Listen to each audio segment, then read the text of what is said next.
Good morning, everybody. How's everyone doing today?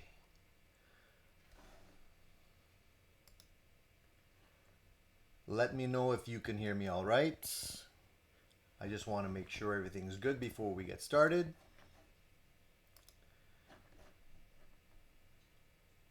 I know I can count on you guys to give me the thumbs up or thumbs down if something's not working properly. How's everyone doing? I hope everyone's holding up. I hope everyone's doing okay under the circumstances. Let me just check to see whether or not the sound is good or not. I usually like to check that before I get started. So let's see here.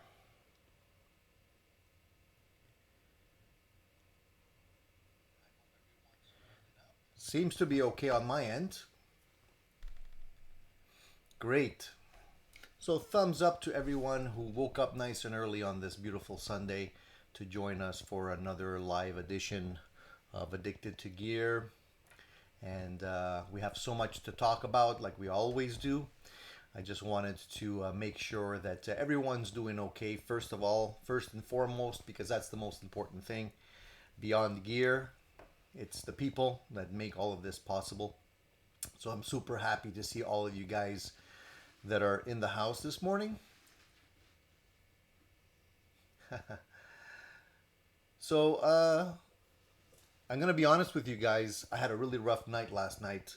I didn't sleep at all. So this is like I'm about as sharp as a marble this morning. So please bear with me. I don't know. I usually don't have any trouble sleeping, but last night I was just tossing and turning all night and just couldn't get to sleep. So it's one of those mornings. It's gonna be a little bit rough, but hopefully we'll get things rolling and up to speed in no time. So the question of the day, I think some of you have already responded to it, is basically what piece of gear have you owned the longest in your collection? I think all of us are kind of, all the addicted to gear people out there, we tend to go through gear rather quickly. At least I do. I don't know about you guys, but I find that basically I'll get something, I'll sell something, I'll end up, I can't just keep everything because then at a certain point you have more stuff than you can use. Doesn't make any sense financially or otherwise. So I end up flipping the stuff that I don't need, or maybe if I get something that is better, then I'll sell the item that I don't feel is cutting it anymore. So there's always something on the cutting block, on the chopping block in my house, and but there's a couple of pieces of gear that I've had for a long time, and I think I'm gonna definitely keep those things. And I just was curious to find out what you guys have in your collection that you've kept, either for not for financial reasons, but sentimental reasons maybe, or financial reasons. Maybe you have a piece that you feel is worth a lot of money. Maybe you don't play that much, but you feel that it's worthwhile keeping. So I'm curious. So a couple of people have already responded to this question. Fit in the Sharks. Good morning. He says he has an Ibanez Gem. Excuse me. Oh, one of the other things why this morning is going to be so rough is that I allergy season. You know, if the stupid COVID-19 wasn't enough, I have allergies now. So bear with me, guys. I'm going to try not to sneeze on you guys, but if I have to blow my nose once in a while, please forgive me for being rude. But alas, I got to take care of it. So as I was saying, so Finn in the Shark says he has an Ibanez Gem Jr. And he asks if I still have mine. Unfortunately, not. I ended up selling it again. Like I mentioned, something comes in, something goes out. I ended up selling it. I don't remember what I sold it for, but it was definitely to finance some other purchase. But I like that guitar a lot. I've had a couple of Ibanez guitars in my collection. My very first electric guitar was an Ibanez Roadstar 2. It was all black, Strat style guitar. I couldn't afford a Strat, and I really wanted one. But then uh, when I went to pick up the guitar, I went with my mom. Bless her heart. She agreed after many weeks of begging her to buy me a guitar and an amplifier too, and she got me started. And Ibanez Roadstar 2, completely black, black hardware, black pickguard, rosewood neck, black headstock, everything black. Kind of like a stealth model. It was a great guitar for the money we paid back in the day. It was really good. I kept that for many years, and unfortunately, I sold it eventually. And I regret selling it because I should have kept it. You know, it was my mom's gift to me, and I should have kept it. But I don't know why I ended up selling it. I think I just wasn't playing it enough. And then a couple of other Ibanez guitars have come and gone along the way, and right now I have no zero Ibanez guitars. I've tried the new one. It feels nice, plays nice. It's just too expensive for me. So Christian says he has a 1991 Les Paul Classic with the Marzio pickups and an awesome flame top. I would definitely hang on to the classics. I like the classic Les Pauls. I find they have some mojo. And I think those guitars, they're not putting in those funny electronic harnesses that Gibson is using right now. And I like that. Keep it simple, you know?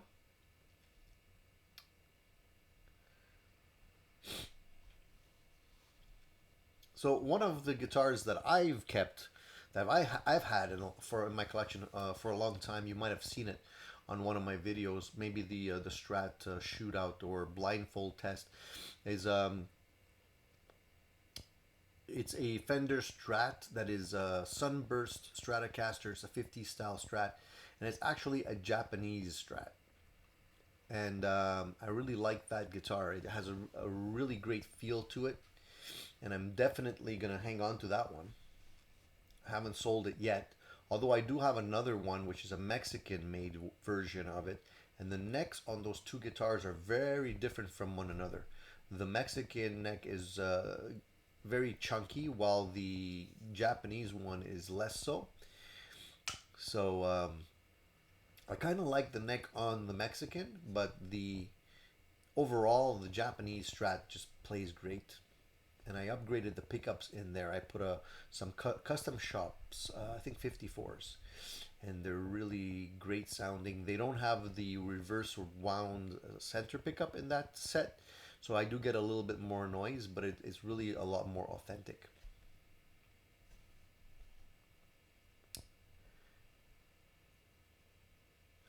So let's see who's in the house. Let's say good morning. I don't want to be rude to anyone.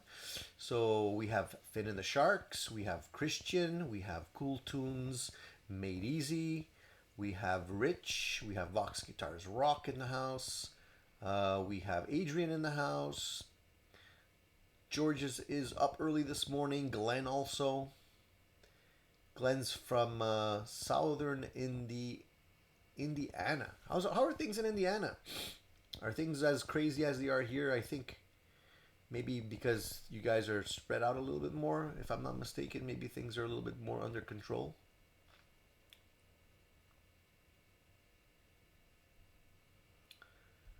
Rich says he owned a BC Rich Warlock for 21 years. Wow.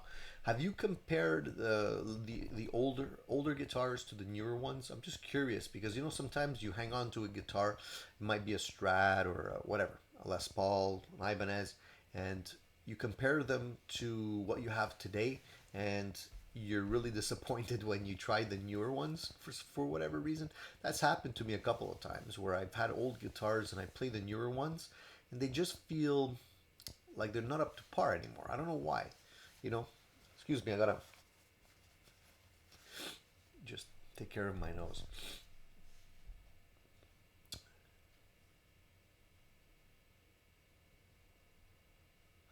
Christopher Thomas is still working on this bass project, and I think he's set to go now. And he's not sure if he wants to swap out the next Fender with maple and Squire with rosewood. Ah, so what do you want to? Do you prefer maple or do you prefer rosewood? What's the dilemma? Maybe we can help you decide. Let's all pipe in and help Christopher decide on what to do with his next. Adrian says he's got a Marshall JVM 205, a Silver Jubilee Marshall, and some EVH guitars. Sounds like a really nice collection you have there, Adrian. I've had the Mini Jubilee in my collection for a brief time, but I didn't keep it. I was comparing it to some other amps that I had, and I thought it would fit in the mix, but I felt there was too much overlap, so I couldn't justify keeping it, so I ended up selling it. But it still was a great sounding amplifier.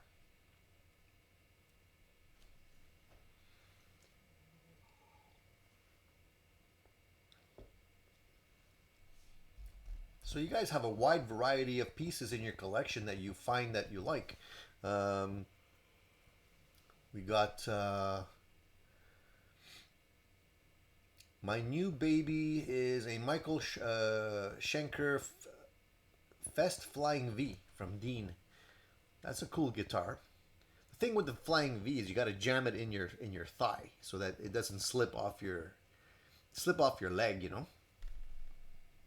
I always found them a little bit funny to play because you can't really grip them, or unless you stand and play them with a strap, you're kind of stuck. A friend of mine had an old, I want to say Gibson. It was back in the day. I'm not really sure if it was an Epiphone, but I have a feeling it was an actual Gibson Flying V. If I remember correctly, he got it from his brother or something like that, and he brought it to my house. And I could still remember we had the amplifier plugged in my garage, and we were kind of blasting it pretty loudly in my garage, and it sounded pretty good, and it played very well from what I remember. I've lost contact with that fellow. I'm wondering if he still has that guitar. It looked a lot like the Bonamassa model that he has. Huh. Hurricane Moon says good afternoon from England. Hey, nice to see you all the way from across the pond. How are things in England? I hope everything is good there. Cool Tunes says he's looking for a semi-hollow body. Looking at a Gretsch G2622. Any thoughts? I've only played a Gretsch briefly, actually, when I was trying out an amplifier that I wanted to buy. It was an Electrodyne from Mesa Boogie, actually. So you might think it was a strange combination, the Gretsch semi-hollow into this uh, beefy amplifier, but the combination was fantastic. It really sounded good. Now, I don't know if it was the guitar or the amplifier or the combination of both, but I like them. I like the way the Gretsch played, and I like the way it sounded as well.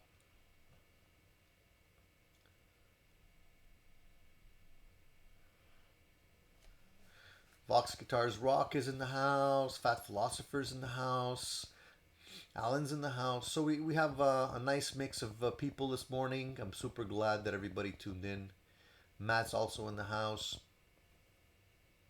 Matt's asking a question where I got to think about that one, Matt. It's a little bit early. Like I said, I didn't sleep last night. So I have a little bit of a brain fog going on. But he wants to know if there's a piece of gear that you feel is like a secret weapon. And it's a good question. There's a lot of different aspects to the gear that I play. You know, if we're talking about pedals, I'm gonna say two things. When we're talking about pedals, I'm gonna say it's my EP booster and my EQ pedal. Just because the EP booster just makes everything sound better, I find.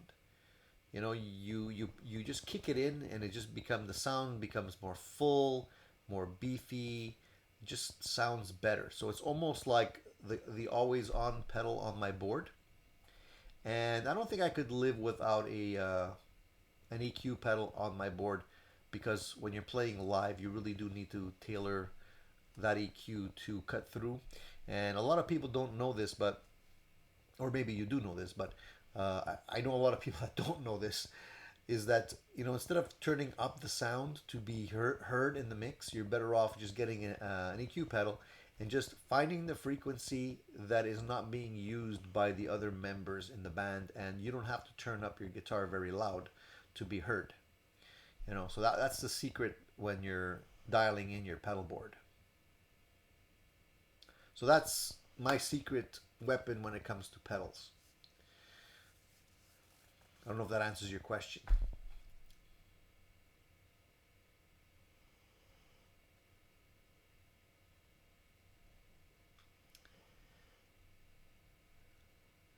Hey Bob, nice to see you. Sorry, I gotta take care of the nose. Oh man, I hate allergies. You know, it's funny because once it starts, that's it. The eyes start to leak and everything, and the nose too. And some seasons, like I feel like it's very mild, but for some reason this year, it hit me hard, and it just wrecks you. You feel out of sorts. It's almost like your body's like fighting off whatever's trying to invade it in terms of pollen or dust or whatever it is.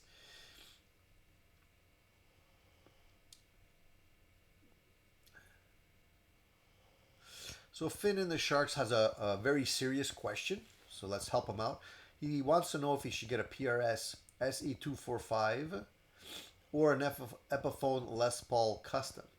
Well, first I'm going to say they're both great choices. I don't think you could go wrong with either one. I gotta say I'm partial to the SE245. I have a real one. When I say real, I mean the US made one. But I also have a Zach Wild semi hollow body, which is very similar in style to the 245, except the neck is a bit chunkier. Um, Either way, I'm partial to the PRS guitars. I just feel that they're very well made. You don't have to be afraid of the SE stuff, especially the newer ones. And I think you're going to get a lot of mileage out of it. The Les Paul, the Epiphone is always cool. I think it's a great guitar as well. Uh, it all depends on your preference, but I find that the PRS is easier to play overall in terms of feel. So correct me if I'm wrong, guys, or pipe in if you don't agree with me. Help out Finn make out that decision. Make that decision. We want to make sure he's on the right path and chooses the right guitar.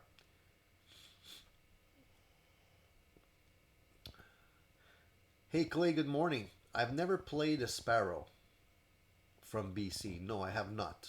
I would have to look up what that is.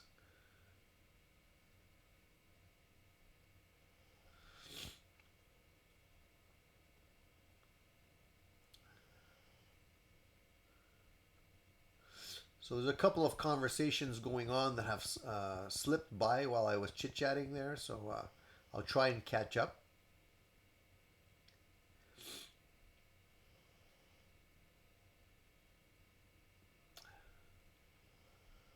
The thing with Epiphone and PRS is that dollar for dollar, I do feel, and again, correct me if I'm wrong, guys. I do feel that you're getting more bang for the buck with the PRS.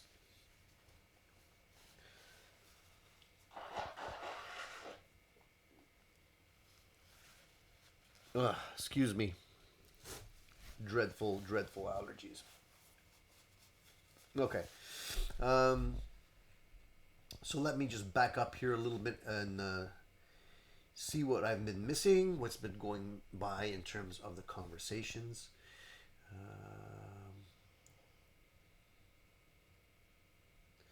Glenn, I'm really sorry to hear that, man. Glenn's got robbed of some stuff there a couple of years back.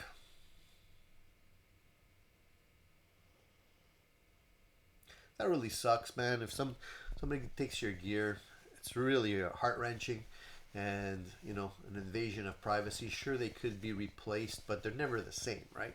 Especially if you have stuff that you've had for a long time. Thanks, Vox Guitars Rock. I appreciate the thumbs up request.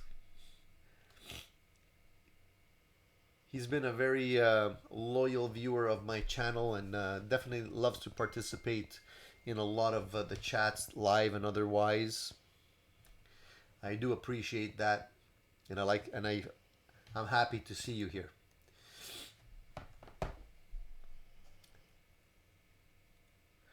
Joe Brown says he wish he still had his Bradley Les Paul from the '80s. Is that kind of like a Bernie type thing where it's was a knockoff that was probably better made than some of the Les Pauls back in the day?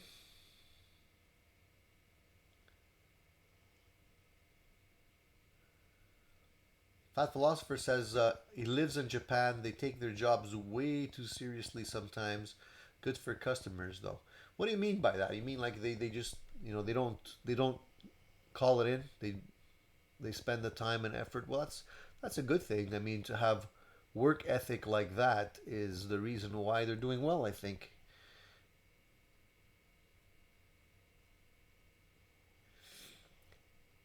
Hey Keith, nice to see you. Good morning from Oregon.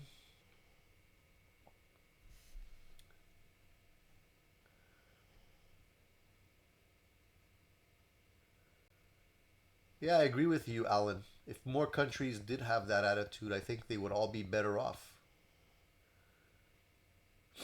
Fat philosopher still trying to lowball people on on reverb. You know what? I've been doing a little research after our conversation last time, and I did notice that there are some deals trickling in. And if you're interested in grabbing some deals, there's going to be more and more. I mean, I think what you're going to do is keep your eyes open, obviously. Uh, the deals that are coming through in terms of what's being offered by companies, they're not that great. I mean, they're jumping on the lockdown deal bandwagon, if you ask me, and they're trying to get people to spend. So they're offering some deals. Some of them are not bad. Some of them are like, 40% or so. Places you can check out where they have deals: Guitar Center, Sweetwater, Musician's Friend, Reverb, obviously. But I still think they're superficial. I don't think you're gonna get like really great deals uh, unless you wait. I think what's gonna happen is after this has been going on for a while, people might start feeling the crunch. It's sad to say this, that you might get deals because of someone else's misfortune, but that's how it goes sometimes, right? So people might want to liquidate some stuff that they don't have the need for anymore, and you might get some steep deals because of it. I think it's worthwhile keeping your eyes open. I did notice that there are some discounts on stuff like software. For example, if you don't already know this and you're interested in buying the plugins, Bias Effects too, they're offering a discount. It's almost 50%. You can get the software, the standard software, for about $59 as opposed to $99. So it's not a bad deal. Um, so if for those of you who don't know, this is a software based plugin where you can actually have pedals and amplifiers emulated. You can play through your DAW, and you can basically play through speakers and use it to record.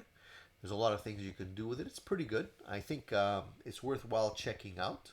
I did download the demo. Unfortunately, I didn't want to spend too much time with it because I do have other gear that I'm playing with right now, and I just felt that it would be a distraction.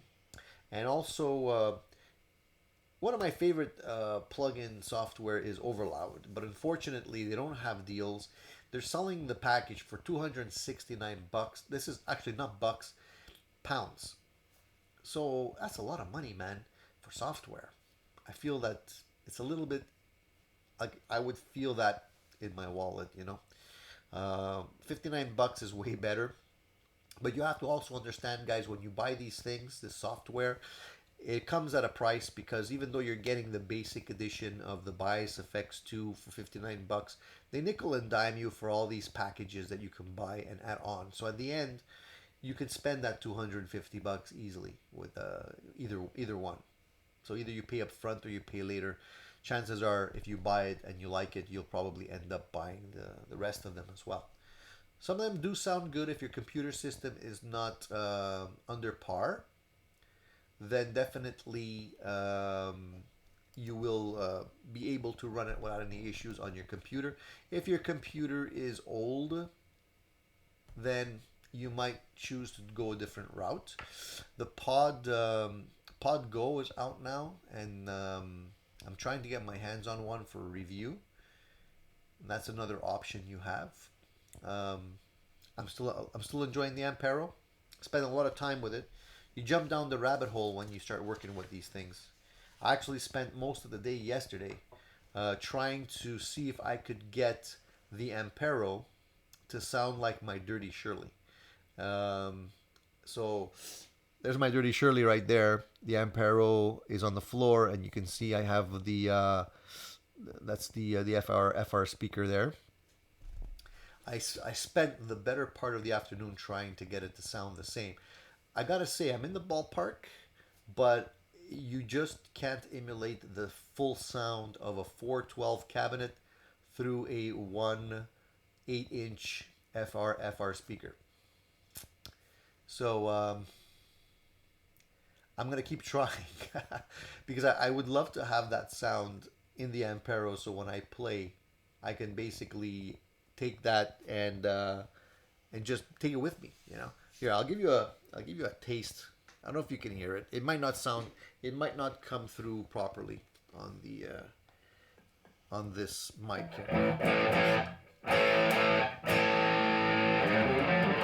Man, my fingers don't want to move.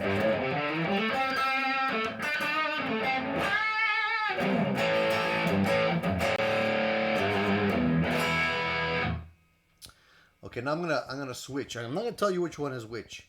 You tell me which one that you think sounds better. I have an AB switch on the floor here. There we go.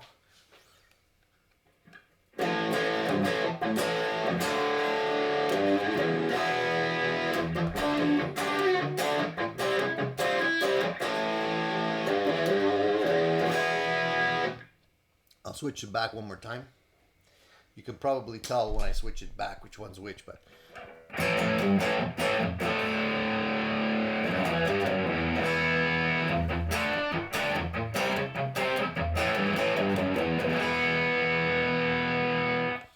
so unless that was totally distorted and you couldn't hear anything, the last one was the actual amp. You can see it has a lot more of that full sound, where the Ampero through the 1 8-inch speaker just can't give you that big beefy bottom. It gets close, and I'm still gonna play around with the EQ. There's a surprisingly a lot of bass coming through that little 8-inch speaker though. I'm actually pretty surprised I can get that much bass. If I want to dial it in, I can probably get more bass than I can get. It's just not the same. It's not like you don't have all of the same frequencies. So that's just a little teaser for you guys.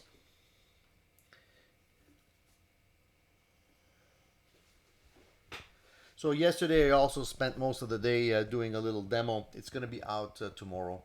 I finally got some time to demo this Harley Benton, what is it, the OD5 overdrive pedal. There you go.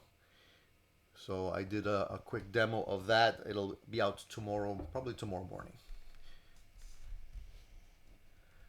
For any of you that are interested in checking that out. I didn't have much experience with Harley Benton pedals before this, and actually I'm pretty sure this is not made by Harley Benton, because it does say made in China, so it's probably a rebranded pedal from some other company, maybe Joyo or Keelan or Moore or Donner, I don't know. But it sounds pretty good. I liked it.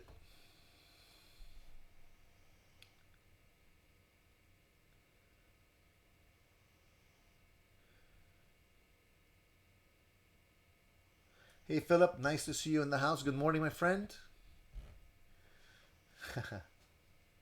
Randy, no problem. I'll survive the sniffles.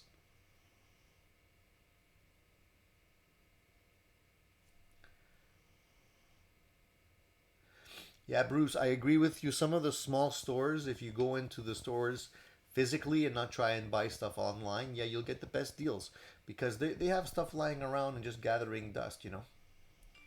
Plus, you get to find these little gems that you don't normally always get an opportunity to find online.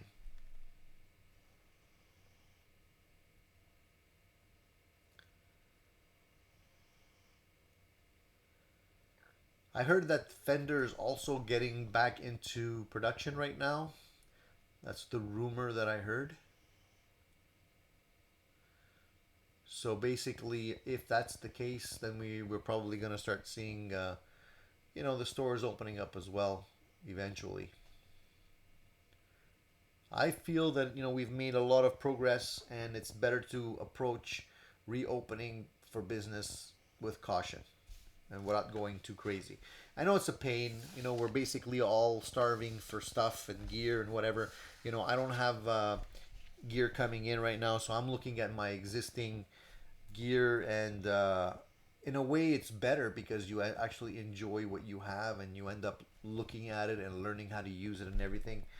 But of course, everybody would love to have Summer NAM happening so that companies would be able to um, basically offer new stuff, and maybe that releases have been postponed for gear and all that kind of stuff as well because nobody wants to launch a new product when nobody's buying, right?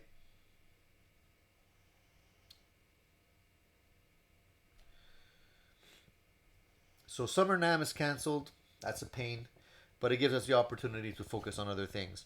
I've been focusing on online guitar lessons actually, and I've been taking some time now that I finally do have a bit of time to actually see if I can, just brush up my skills, brush up the theory.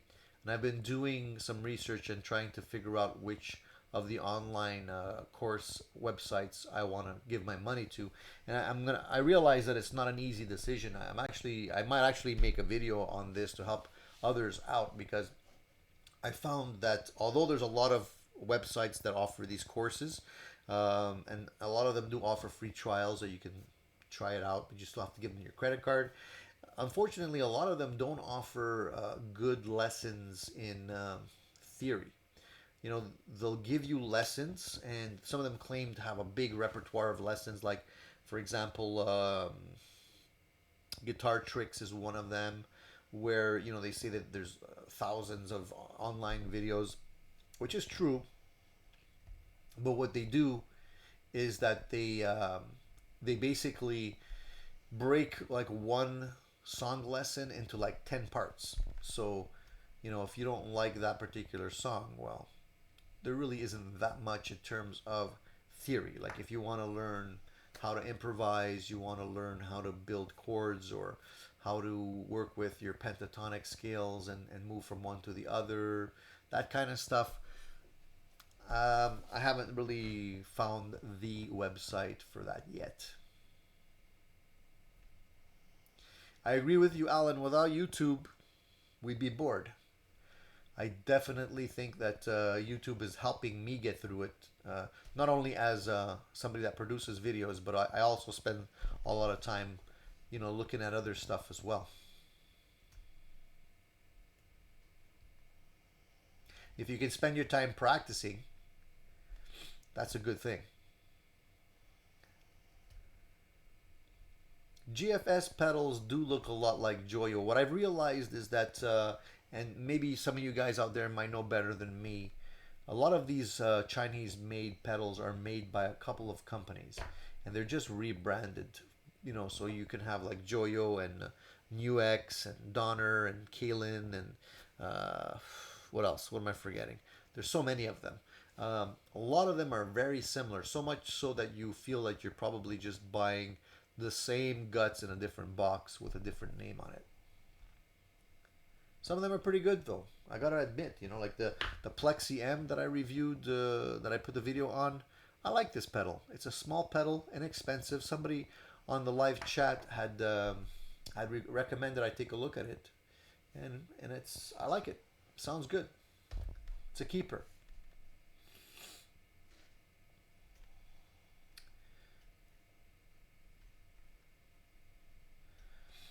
When in doubt, buy a tube screamer. How many tube screamers could one person own? I think that overall that tube screamer circuit has been used so many times that so many different types of pedals now just give you different flavors of that same circuit. So yeah, tube screamers are great. Overdrive pedals are great, but after a while, how many overdrive pedals can you play at once, right?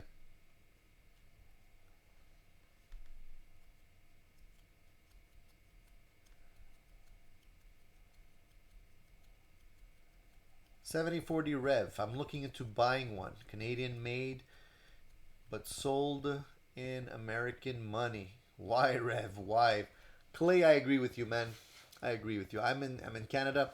I would I would check out one of those amplifiers. They sound fantastic. Why are they sold in American money? That's a great question. I guess they want to make more profit. Bottom line, right? But they do sound great, and I was eyeing one for a while. It's just that already have a few amps, and I can't really justify another one at the moment. I'm having a lot of fun playing the Dirty Shirley, and between the Dirty Shirley, the Fender Supersonic, and my Brunetti, and the Ampero, and the Bass Breaker 15, I think I'm pretty covered right now. So I think I'll have to wait unless I sell something and make room for it. Right now, what's on the chopping block? Yesterday I was thinking about it and I thought to myself, what would I get rid of if I wanted to liquidate one item? I think it would probably boil down to one of my Squire contemporary Strats, because I have two and they're basically identical guitars. One's red, one's white. Different pickups in each one. That's the only difference. So they're a little bit too similar for me to keep both, and I figured eventually I'll have to decide which one to keep, the red or the white. So that's probably going to be something that's going to be up on the chopping block soon. Now you guys have to make me decide which one I want to keep. Do I keep the red or the white?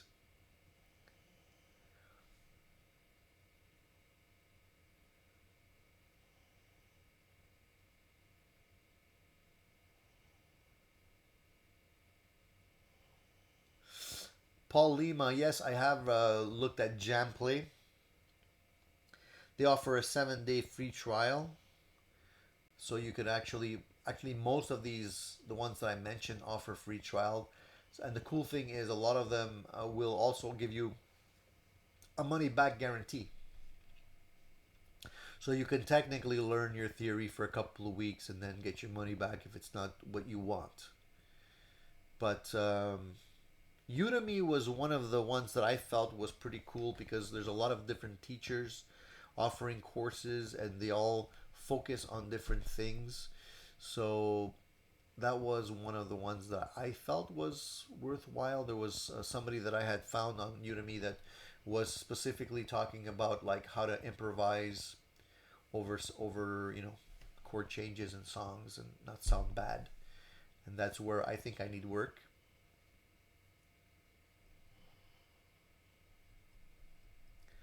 Fat Philosopher wants me to keep the red Squire. Why the red one?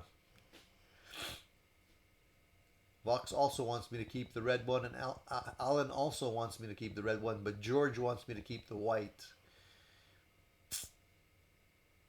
Randy says red. I guess a lot of you like the red better than the white. Okay. I guess the red wins. I do have the Squire Deluxe, which is also white, off white. So, and I do have the Fender Road Worn that is also white. So maybe I don't need another white guitar.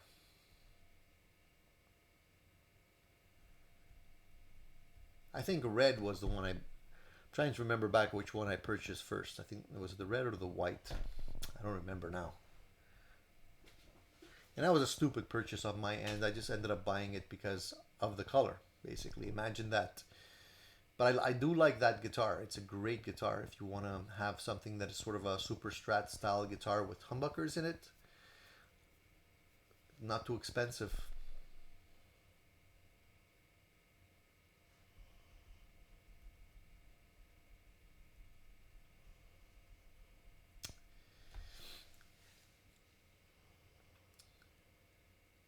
George is saying, you're going to make a video when you get it. Fat Philosopher. Okay, I missed some of the conversation here. Let me go back. All right, so here we go. So basically, Fat Philosopher is saying, anyone here ever order a guitar from 10S Custom Guitars?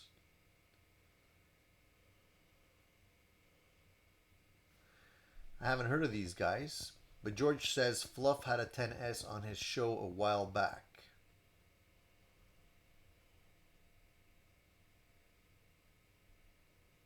And Fat Philosopher says he's looking at that, the i7M, ordering one tomorrow. So Fat Philosopher, man, you're constantly on the prowl for gear. I mean, you're making me jealous here. Every time we speak here live, you're looking for something else.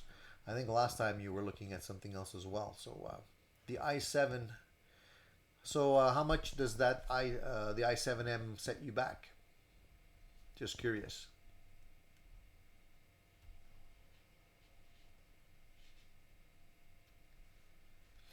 So everybody loves the red. I guess it's gonna have to be red. Sorry, George. I'm partial to the white, but I guess people love red. Must be that like Ferrari red thing.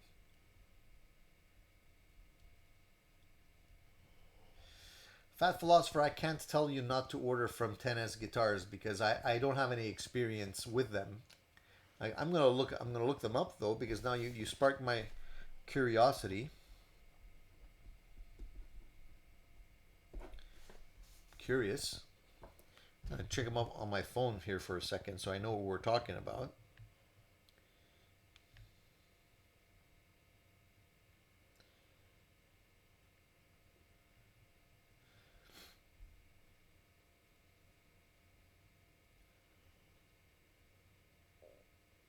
So basically, they build custom guitars. Yeah, because you were telling me last time that you were having trouble finding a lefty.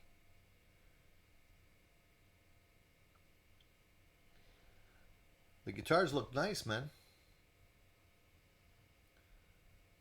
A lot of variation for sure. So, which one you said you were going for the? Well, they have a nice Strat here. A lot of nice choices. Congratulations, man. How long does it take for them to ship them out? I'm trying to find the one that you mentioned. I want to see that particular model. Just that on my phone, it's not the easiest way to search here.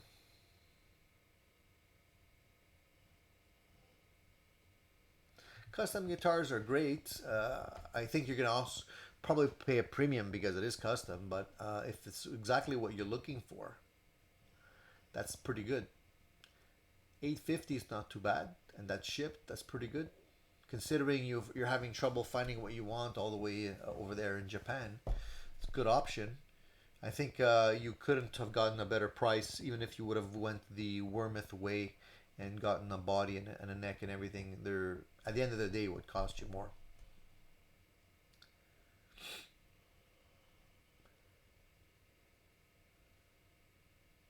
Eloy says he's got an Orville that kicks. Orville has a good reputation, especially the old ones.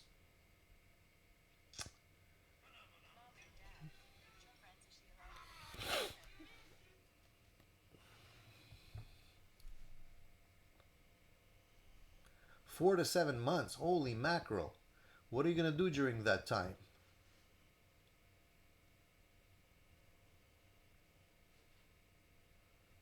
That's going to be a long wait. I'd be counting the days. But I guess it gives you something to look forward to.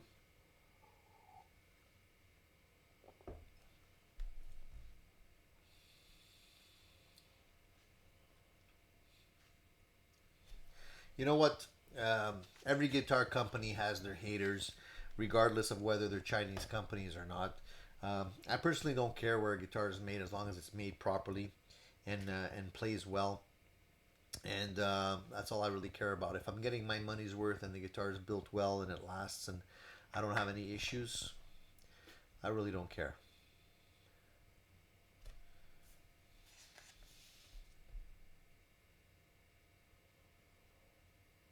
My couple of you were asking. I actually wanted to show you guys something because I was talking to somebody on one of the forums about this, and I wanted to share with you guys because maybe you don't know. Um, but basically, the question on the forum was he had posted a picture of some product to hydrate the fretboards. You know, like the Dunlop products, or I forget which one it was. Little bottles, they usually cost you like $10 or whatever it is. And I just basically told him, like, you can hydrate your fretboard, guys, with stuff that is very inexpensive. And in case you don't already know this, I'm going to share this with you today. Just go to your pharmacy, get some mineral oil. This stuff. Not baby oil, but mineral oil. This stuff is, you can drink it actually. It's to help with constipation.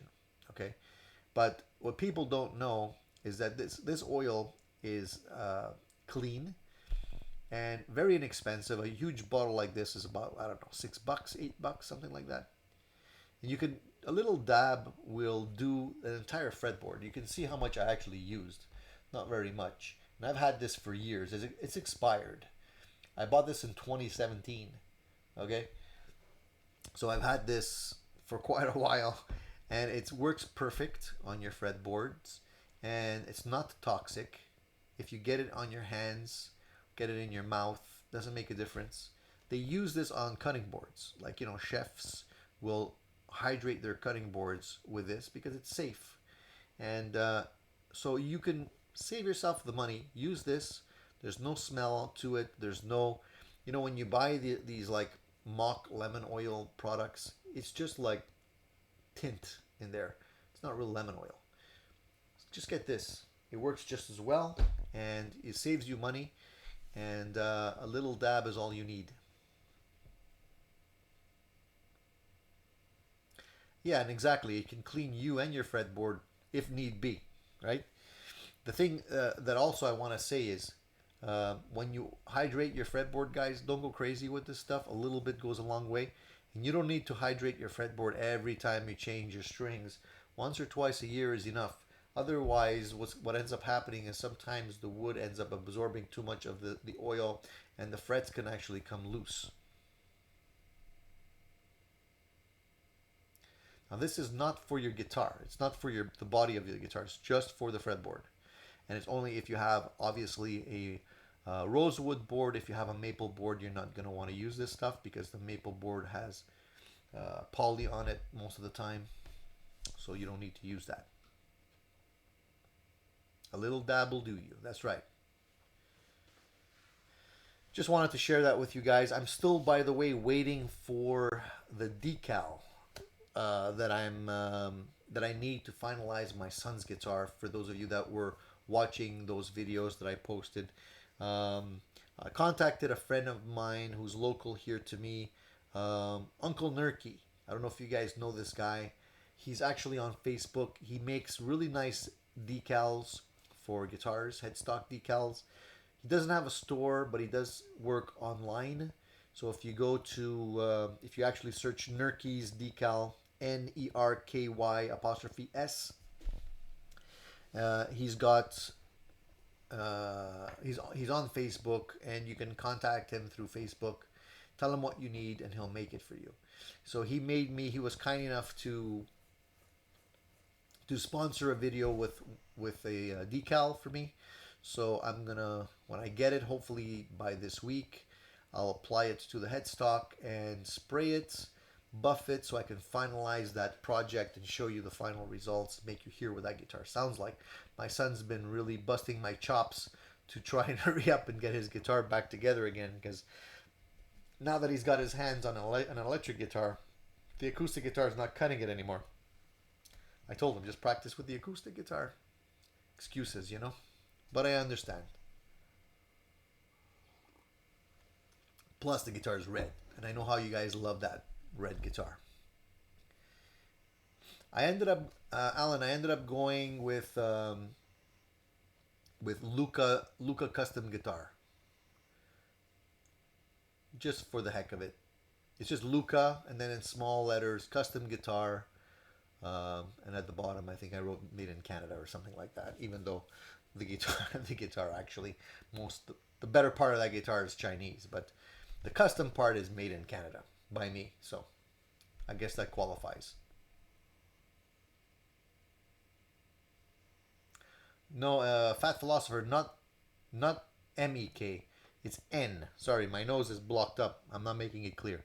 So it's N like Nicholas, ERK apostrophe Y. Nurkies decals. When I make the final video, I'll probably put a link in the video to his Facebook or something like that, in case you guys are looking for a good quality source for decals.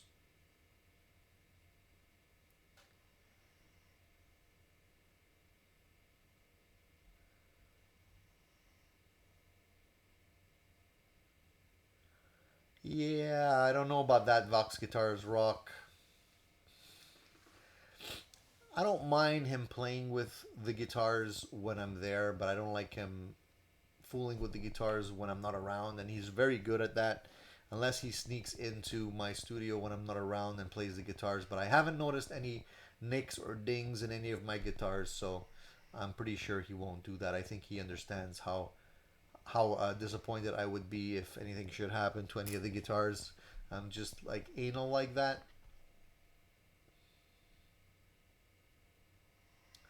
5150, I would have gone with Addicted. That's true. Addicted would have been nice too. Maybe the next one.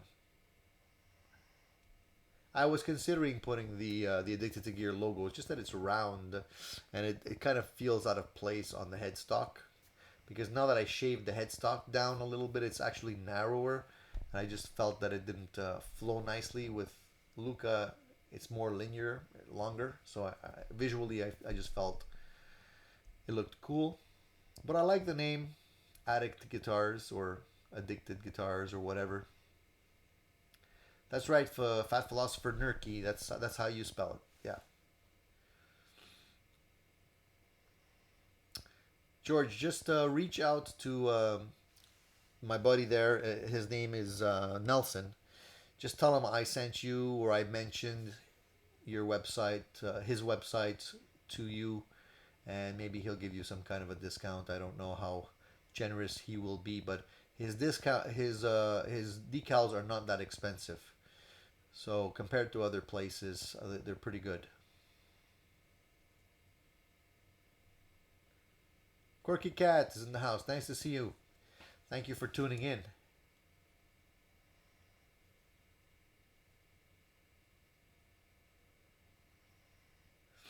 George, I think he can do it. Yes, I've seen pictures of a lot of different decals. He can do the metallic gold as well.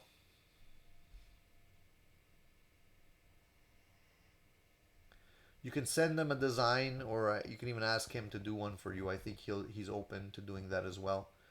In case you don't have the ability to design your own decals.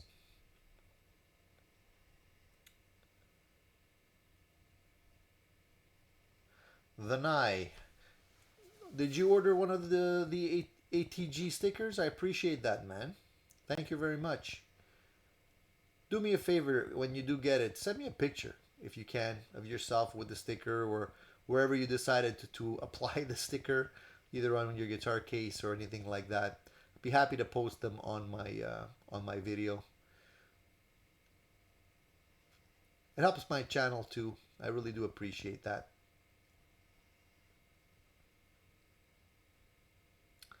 George, okay, let me type it out, okay? I'm gonna type out, everybody's wondering what the name is, so I'm gonna just write it out. Okay, so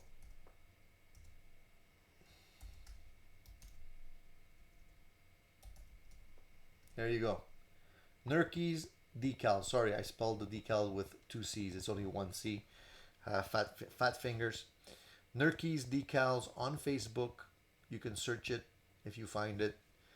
He has pictures there where you can see his artwork and what he does.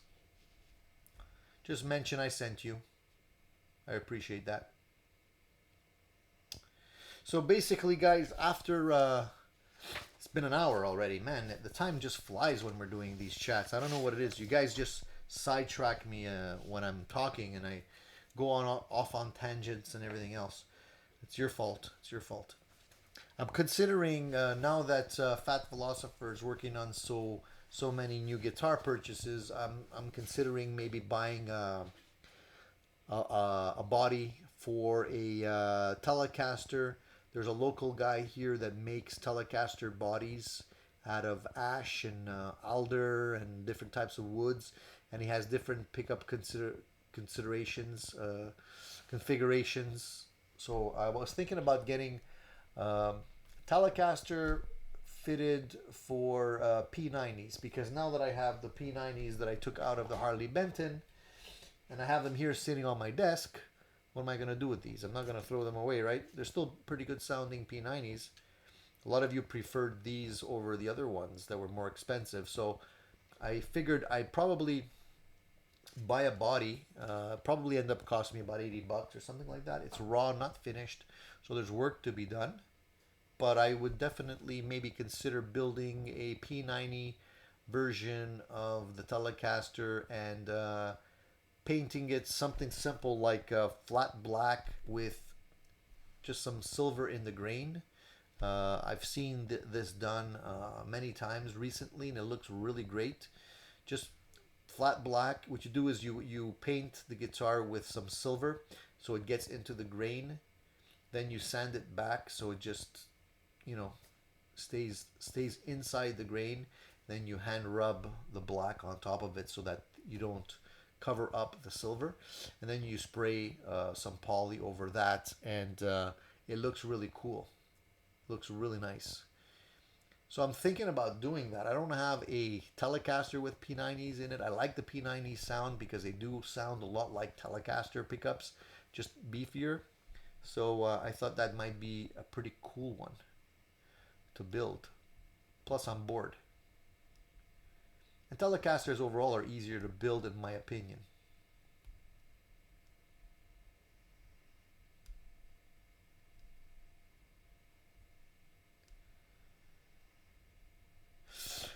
So quarantine, guys, you don't have to go crazy, honestly. If you're thinking about how serious it is to get an instrument from China or something like that, by the time it gets to you, the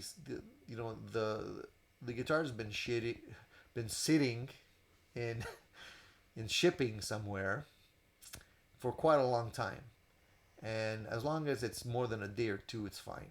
Unless somebody like really like sneezed directly on your guitar, you know, then I would definitely be a little bit more concerned. But if you're worried, just wipe it down when you get it. Just take a little bit of rubbing alcohol, Clorox wipes or something like that. Just give it a once over. Should be fine.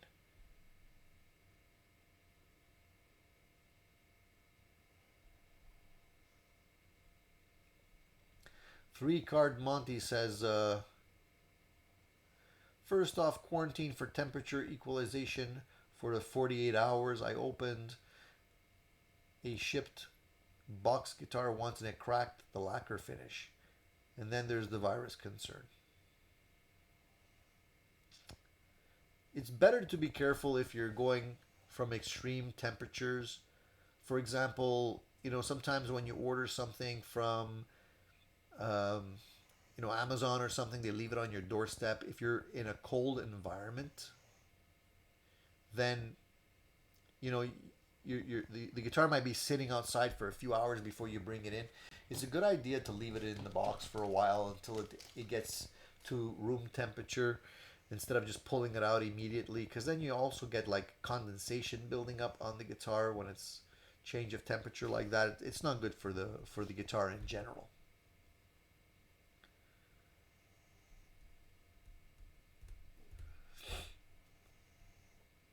So don't panic, guys. By the time stuff gets to you from China these days, it's probably been shipping and transport for over a month because the delivery is super slow right now.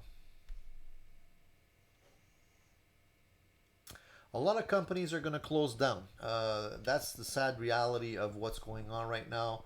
Guitar Center is not doing well. I agree, and it's not going to help. A lot of businesses will be going under. I think once the economy opens for business again, we're going to be seeing a flood of bankruptcies or companies closing down.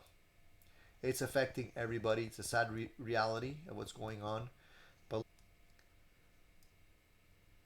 it's always good to be careful, guys, but I wouldn't be overly concerned. I was listening to somebody talking about this just the other day, and he was basically saying the quantity of virus that would be on a surface is very little unless it's a direct cough or sneeze right onto your instrument, and so you don't have to really worry about it too much. But if it bothers you, it's always better to be safe.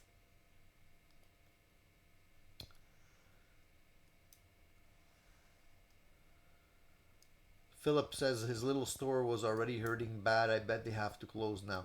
What store is this, if you don't mind me asking you, Philip?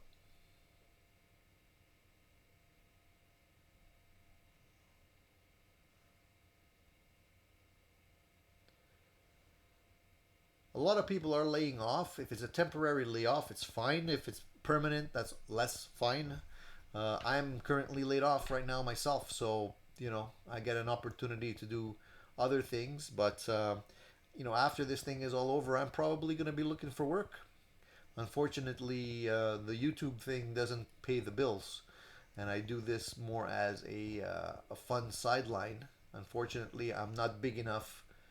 I'm not one of the YouTubers that have a million subscribers, unfortunately. So it's going to be a while before I get there.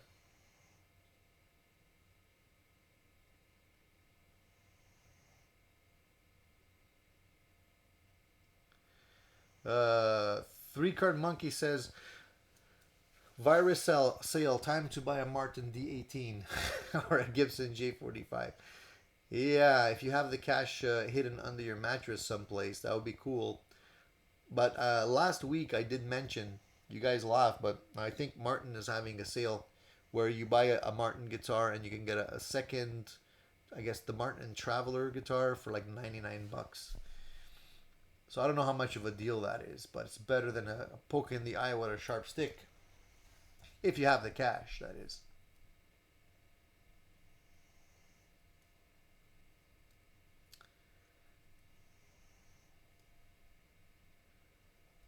George, I'm glad to hear that, man. It's always stressful when you don't know what the future holds. I'd love to get a job, repping for some company, an instrument, guitar company, amplifier company, anything like that. Maybe I'll hit up the guys at Rev since they're local. Somebody asked me early on if I went to NAM. I was considering going to the last one, but something came up. I would really love to plan a trip around NAM for the next time, but now like the summer NAM is over. Not gonna happen. Winter NAM is a little bit tricky because I'm in a place where the weather is terrible, so traveling in the winter is kind of a pain. Maybe next summer. Who knows? We'll see what happens. Thanks, Alan. I appreciate the wish of luck of finding a new job. I had a few things lined up, but unfortunately, that was before all hell broke loose. So now they're probably going to be rethinking the positions, and we'll see. Hopefully not.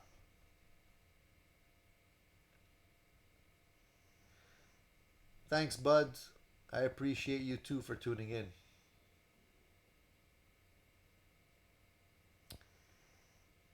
Strat 5150, try and set up some collab stuff with bigger channels. It'll really help your sub count. Yeah, I do. I understand. I would do that. It's just that you got to find the right mix.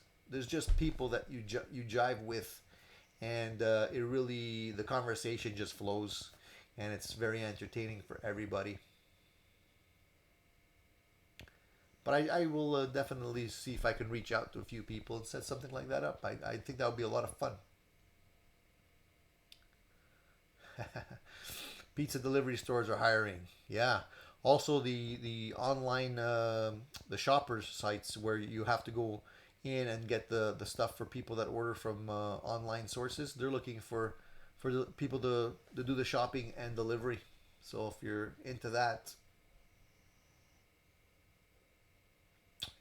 Fat Philosopher wants to know what's been the most expensive guitar purchase that I've made. Yeah, it was the guitar I was just playing. This guy. Actually, I can't say it's the most expensive because I actually traded something for it. But this guitar. This is the Sir Standard Pro. I think this guitar right now is almost, I'm going to want to say like close to 4,000 bucks US. That's the most expensive one. And actually, that's probably the best deal I ever got on a trade. I don't even want to tell you how little I had to trade to get that guitar. I'm just suffice it to say, it was under 1,000 bucks, and the guitar was mint, brand new. It even had, even gave me the invoice for it. And the price has just been going up and up. When I traded for the guitar, it was actually not worth as much. And over the years, it's just the Sir stuff has just been going up in price. So I'm glad I held on to it.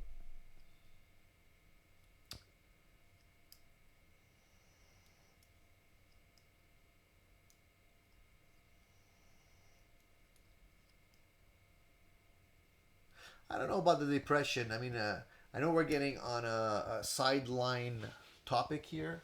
We're not talking about gear, but I understand everybody's concerns, so I'm going to address that. But I think everybody's so tired of being pent up that when when things open up again, I think they're going to be dying to shop and spend money. And although people might spend less overall, at least for short term, I think it's going to be things are going to start to roll again. The economy will get back on its feet. It's just a question of letting people out again. So hopefully we can get over this before before the fall. I'm hoping. Otherwise, it's going to be one crazy summer. I have a feeling though when things get warm and unless they put some kind of restrictions and enforce the stay-at-home rules with police, I think a lot of people are just going to go stir crazy and they're going to say, "Screw this! I'm going out," and we might fall right back into the thick of things. Um, Definitely something to think about, guys. Also, there's a lot of concern about the second wave. So, as we go into winter, is this thing just going to come back and bite us in the ass again? I really hope not. That's the last thing we need. Hopefully, by then, they'll have some kind of vaccine. But there's a lot of anti vaxxers that are just going to be resist, they're just going to resist getting vaccinated. And who knows what's going to happen. But on the other hand, maybe by then, enough people will have been exposed and survived that it won't be too much of an issue because a lot of people will have the natural antibodies built up, so it won't be as severe as time goes on.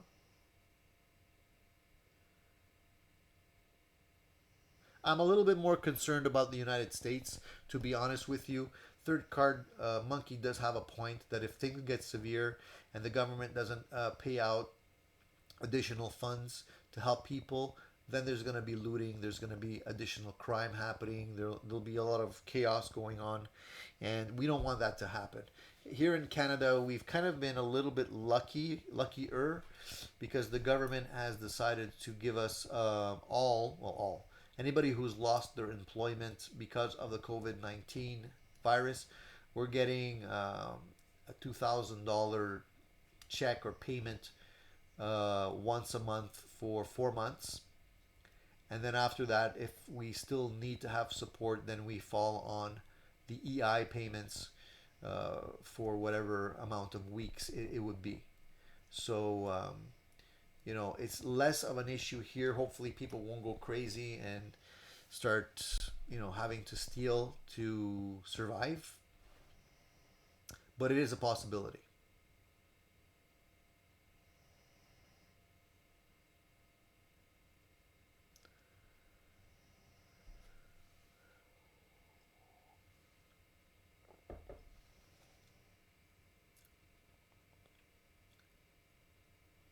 Unfortunately, the situation is real, and I understand the people that are protesting the lockdown because they need to survive. They don't have a choice. They need to have money or income.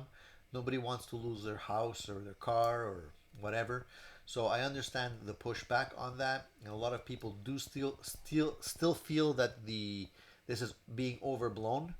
But at the same time, I think we're at a very precarious position right now, where I think we're getting over the hump, and it would be a shame to rush and try and get things opened up again just to fall back and have to delay once again. It's not going to help everyone.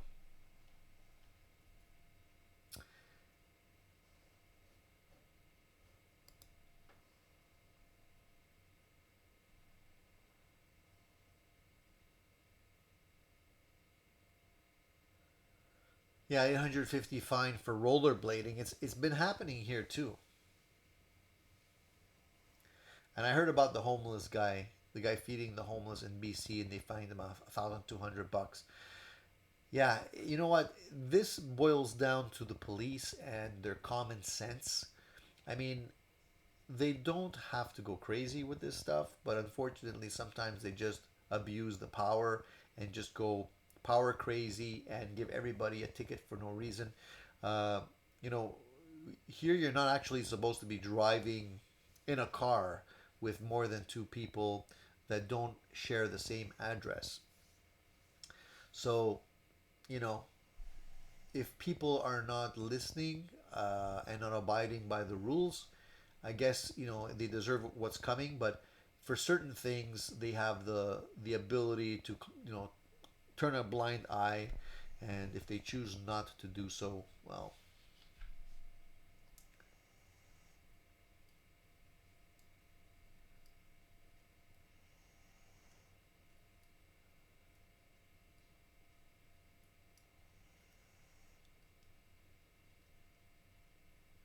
you know what?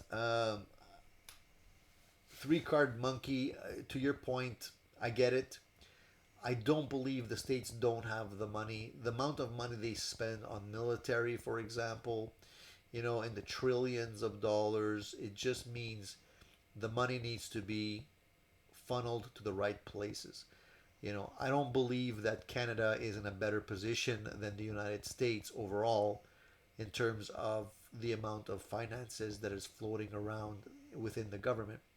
But, if you funnel it to the right places, at least temporarily, at least for a few months to help people out, I think it's what needs to be done. And I heard about Florida reopening the beaches yesterday. It's like you're gonna see a spike, man. It's like it's a couple of other places in the world have done exactly the same thing. They've opened it up stuff, and lo and behold, a couple of days or weeks later, they already start seeing a spike. I understand business is important, but you're not doing anybody favors if you jump the gun.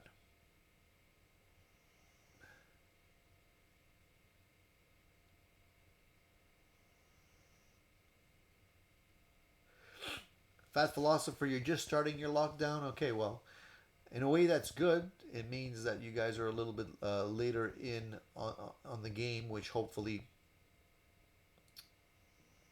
maybe you won't be hit as hard.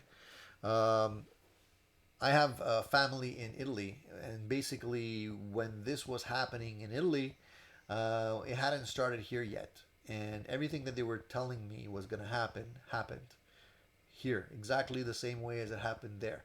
So even with the advanced warning that we had, unfortunately, we weren't able to stop the influx of the virus. You can't stop it. You can only deal with it. So I think we were prepared for it in terms of what we expected was going to happen, and it actually did happen. Um, so luckily, we weren't as burdened on the medical system as they were in Italy, where it was basically on the verge of collapse. Thank God for that. So the curve has been a little bit less steep and maybe a little longer, but less steep, which is enough to keep the hospitals and medical staffs running and with their head above the water, which is what we want. But things could change. It doesn't mean that it's over. If people get cocky and they get out there, then that's it. We're back where we started. I'm going to answer Paul Lima's question here because, we're talking about gear today. I understand this stuff is on everyone's mind, but unfortunately, sometimes you need to change your perspective and think about and talk about other things.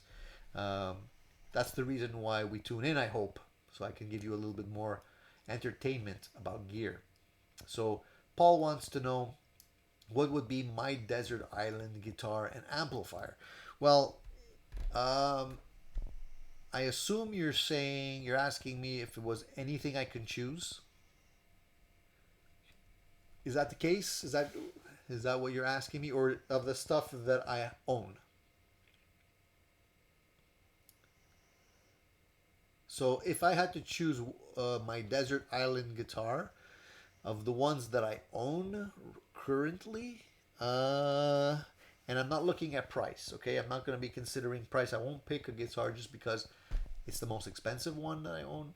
Um, I would have to say that it's probably going to be.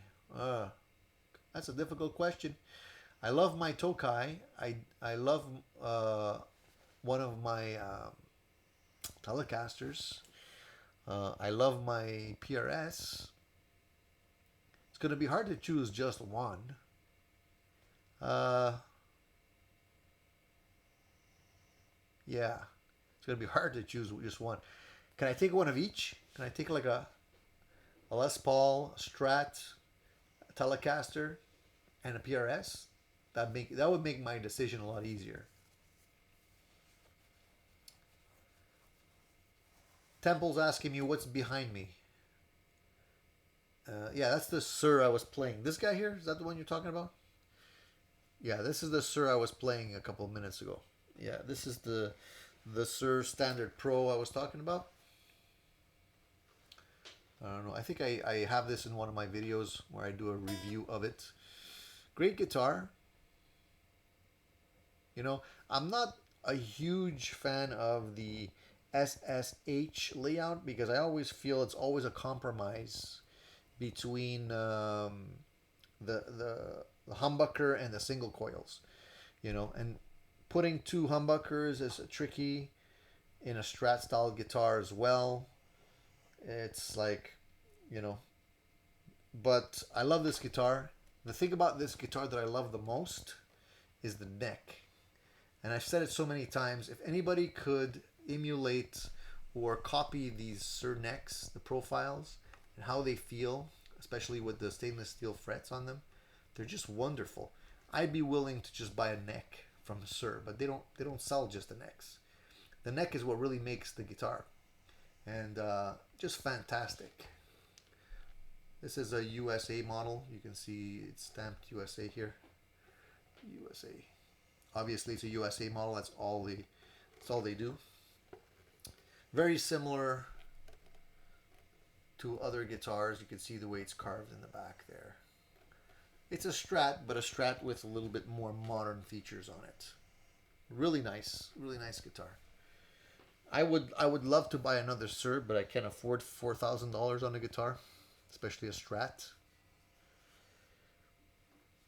Um, I wish they would come up with an overseas model, considering the competition they're getting with like Harley Benton and all these other companies right now. Basically, they would be doing themselves a favor if they would do that. I mean, PRS sells their guitars in the States that are made in the States and have the overseas models, and I'm pretty sure that they sell more of the overseas models than they do the US made ones. I don't know if PRS would be able to survive if all they were selling would be the US models.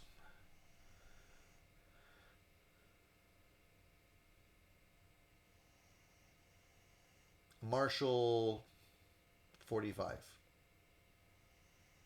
JTM 45, something like that. If I can get like an original one, I'd probably go for that. I love my Dirty Shirley, by the way. It's a great amp. Definitely something that I would want to take with me. But if I had a choice of an amplifier that I can't get right now, it would be that one.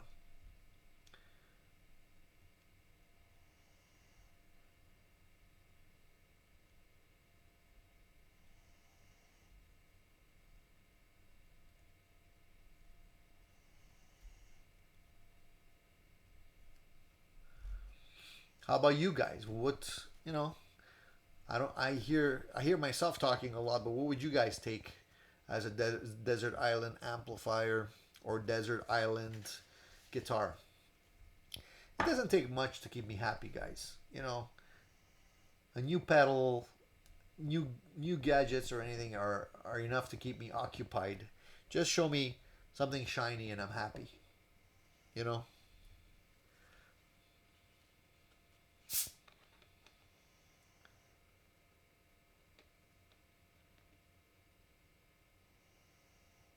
Line 6 Spider 100-watt speaker cab.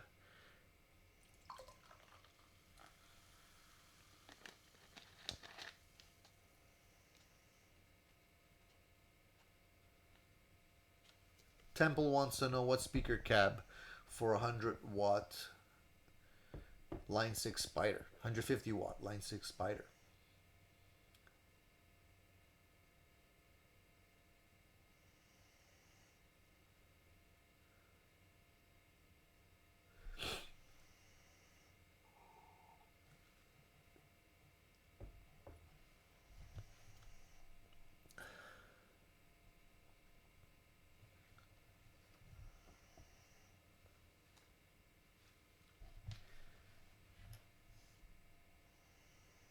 My 59 reissue Les Paul and my Morgan AC 120.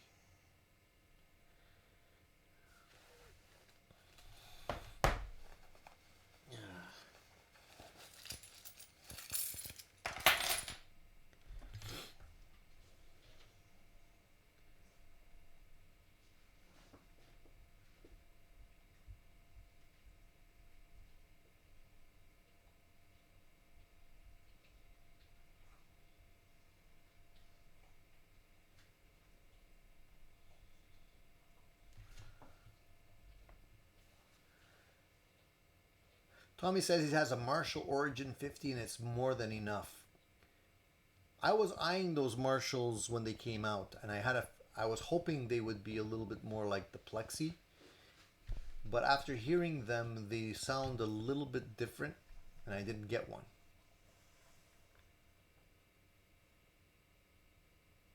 The Vox Pathfinder's surprisingly good.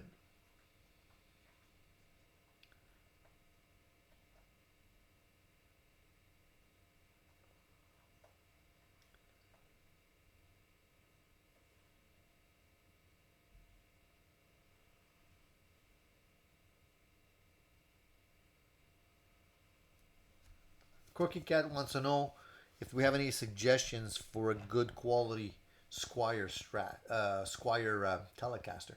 I like, and I had a review, and you can check out my videos on the Squire Classic Vibe Telecaster. Great bang for the buck. The neck is a little bit thinner than a normal Telecaster, so if you don't mind thinner necks, that is a great choice. I had one for a long time. I actually did a shootout. Again, if you go into my videos, I did a shootout. It was very early on. I did my 50s reissue Telecaster up against the Squire, and that video got like over 100,000 views. And most people preferred the sound of the Squire, believe it or not. Check it out. You'll see. I'm not lying. It was a blind test. So I played one, then I played the other, and I allowed people to choose which one they preferred, and most people ended up choosing the Squire.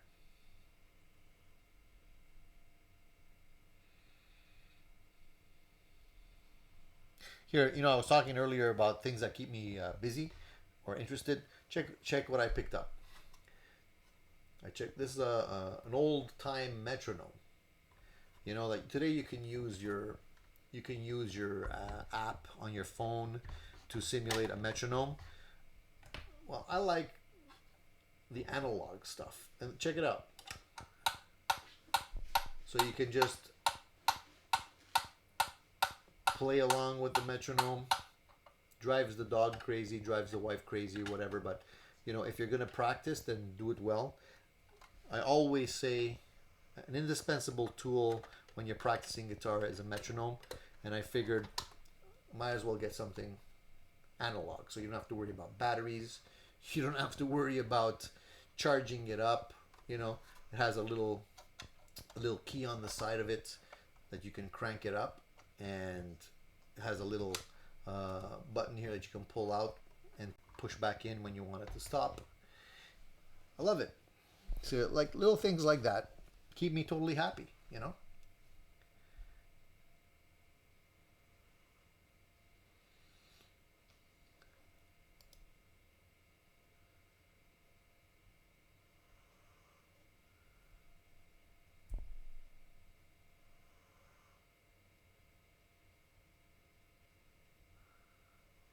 Thanks for the tip, Keith. I'll definitely check that out. My favorite neck profile changes depending on the day. As I mentioned, the Sir here, one of my favorites for a Strat style guitar. I definitely loved the shape of my Ernie Ball Music Man. They have really great necks on those guitars.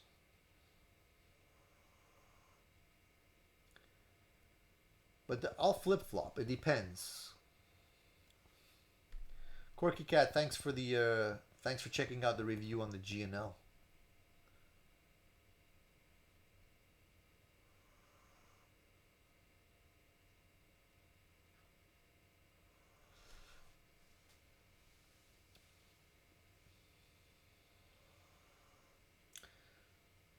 Strat 5150 or 5150. I think you're asking me this question. Where am I located? I'm in Canada. I'm actually in Montreal.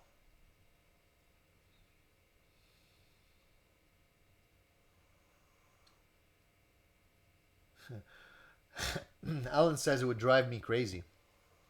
Seems like you don't practice with a metronome, Alan.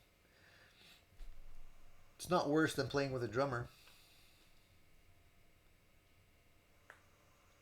I definitely should be practicing with a metronome more than I am. So now that I have this, I'll be using it more often.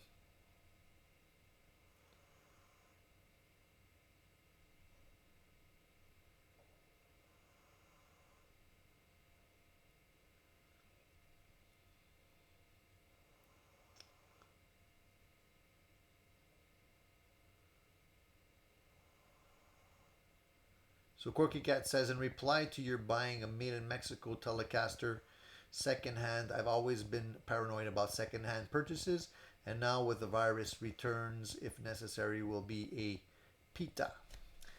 Look, I had that discussion last time. Some people just feel that they don't want to buy secondhand stuff because of whatever reason.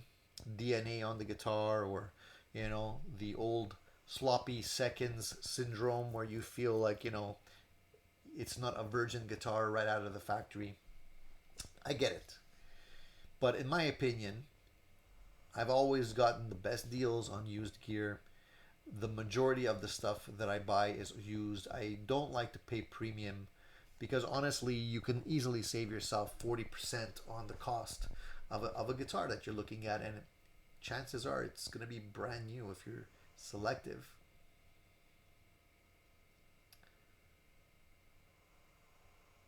Hang in there, fat philosopher. Don't lose your marbles, man. We'll get through this. Stay with me. Stay with me. Ernie Ball stuff is too high. Yeah, it's expensive. I agree. They're good. Unfortunately, a lot of the good stuff is expensive. If you don't want expensive stuff, you can try Harley Benton. You can try that stuff. Is relatively inexpensive overall. They have a pretty good selection of guitars as well.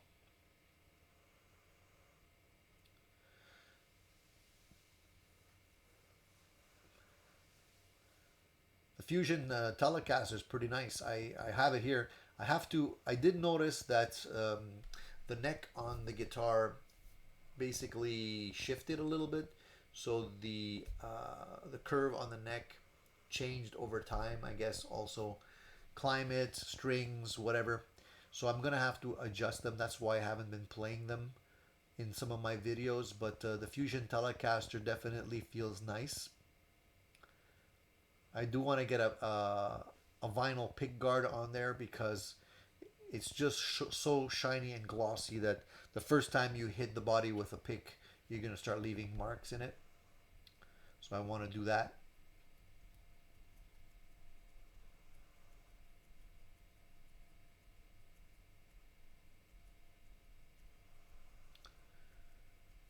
Everybody's worried about the resale value on the Harley Benton guitars. If you're buying a guitar to resell it, um, my advice to you is just to go with something used right off the bat and maybe get yourself a Fender. It's guaranteed that if it has a Fender name on it, Fender, Ibanez a little less so, but Fender, Gibson, Ibanez, Epiphone, they tend to hold their value more or less. Obviously, the more expensive stuff is going to hold its value more. And that's something that I have discussed in the past, and I don't want to rant about this, but a lot of people don't understand this. If you're buying a guitar to eventually sell it, you're probably better off getting an expensive guitar. And I know it sounds counterintuitive, but hear me out.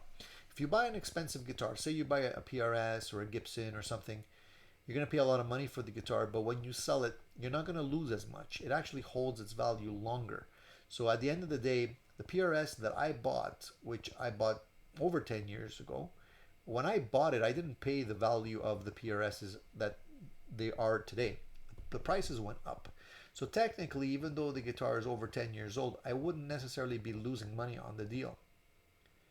Whereas if you buy a Squire or Harley Benton or other guitars, typically you're not going to get your money back on those guitars. So even though they're lower cost, you're losing a bigger chunk of the value on those guitars.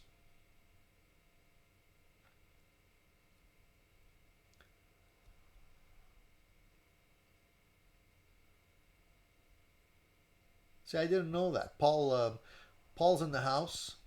Paul's the gentleman that I was referring to earlier on when I was talking about this, the Plexi M. He's a wealth of knowledge, my Paul. Thank you for tuning in. So Paul says that the Marshall Origin 20 and 50 can be modified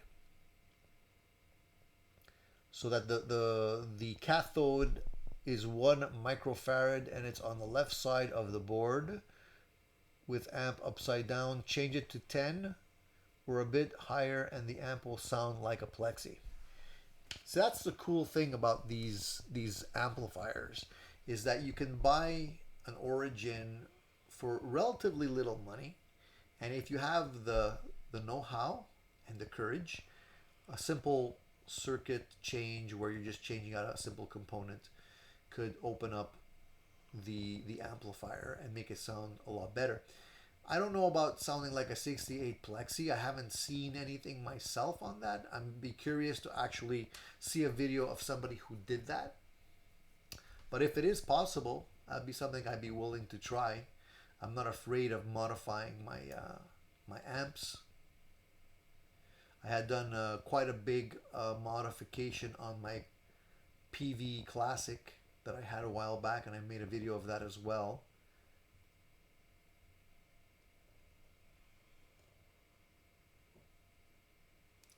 Fat Philosopher, I disagree with you, man. I weighed the Harley Bentons. I don't know if you saw the videos, but they're not that heavy. I guess it will depend on which one you buy, obviously, where they're coming from, but I know the Fusion stuff is not that heavy.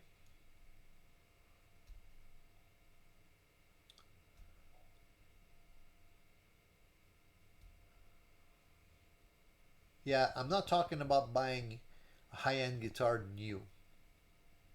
I'm talking about buying a high-end guitar used. I always buy used. If you buy new, you're always gonna lose money.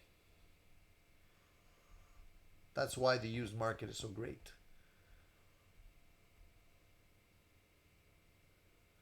The funny thing is, the funny thing about what you're saying, Fat Philosopher, is that I tend to agree with you on one hand. You know, like if you're buying a Harley Benton and so like $300 at the end of the day, how much you're gonna be willing? How much will you actually get out of that guitar? I agree, but on the other hand, on the other side of the spectrum, I rarely see Harley Benton guitars on the used market, at least not yet. So unless there's an influx of these guitars that are going to be on the used market soon, I would say that people still end up looking for deals, but end up having to buy them new because a lot of people, knowing that they maybe won't get a lot of money for them, hang on to them.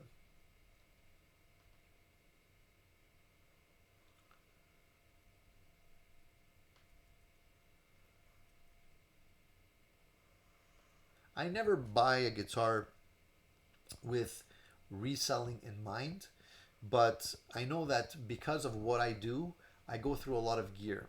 So I know that ultimately there's a good chance that a guitar might end up on the chopping block, but I never, so far anyway, I've never really come up short on a deal where I felt that I got the short end of the stick. I'm not one that is gonna be jumping for any kind of deal. I'll wait. I got patience, and if I do trade or sell a guitar, I make sure that I don't lose my investment. The key is not to be too eager. Just be patient.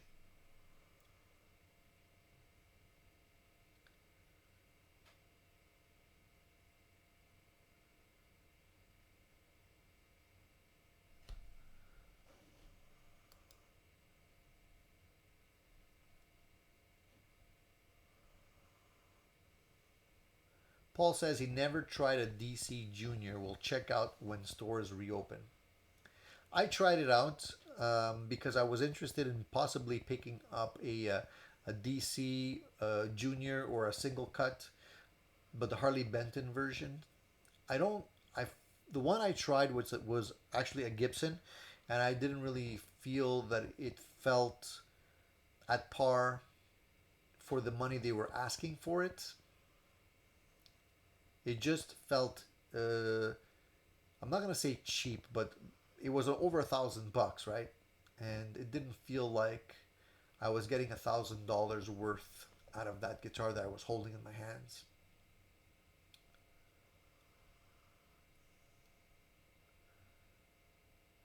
Temple says, saving money until I find an original 1958 Strat, but really hard to find. They pop up. I've seen a few. You got to be ready to snag them up, though. A lot of them need work, and they're expensive.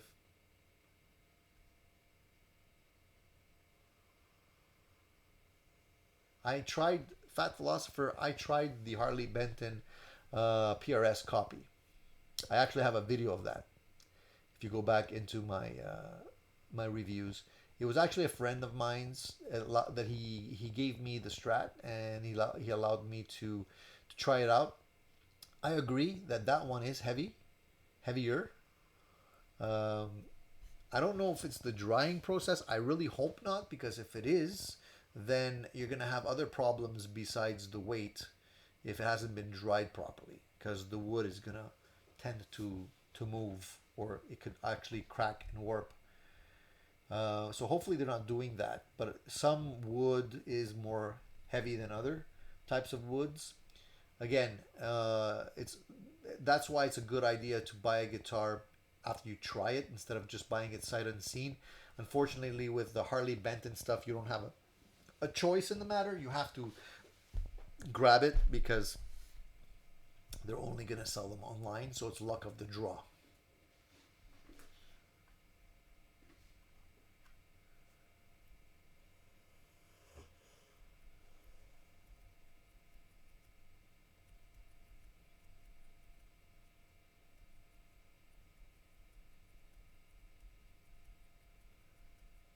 Cohen says he bought a Harley Benton T30 used 2 months ago. Pretty sure he'll get his money back. I'm telling you, if you go used, there's no issue. I really don't know how many people are actually buying a guitar brand new, unless you're actually like, if I would buy even my PRS, okay? I imagine this, okay, guys. This is how crazy I am. I bought my original PRS, the US model, off eBay. Now I know that was risky because there's a lot of ways to hide things when you're buying off eBay. There's a lot of ways you can hide defects, cracks, chips if the seller's not honest, okay? But I felt that I was getting the information that I needed. The pictures, it seems that all of the pictures that I was looking at were good. Didn't seem that there was anything being hidden. And it's very important when you buy off eBay. Okay, I haven't bought off eBay in a long time because I feel that nowadays with the fees and everything, it's just getting too crazy in exchange and all that stuff. Okay, but just so you know, if you're buying off eBay, this is somebody I've sold on eBay for a long time, and I don't want to go off on a tangent, but it's very important to ask this question when you're dealing with a seller. Simple question: is there anything wrong with this guitar? Make sure you ask them and get a response to that in writing. Save it, because that basically puts the onus on the seller to be honest. And what that encompasses is there anything wrong with this guitar? Chips, cracks, defects, things that don't work, scratchy pots, anything. So at that point, if you have received the guitar and there's something wrong with it, you have in writing that there was nothing wrong with the guitar, you probably will, win any case if need be that you can't return the guitar.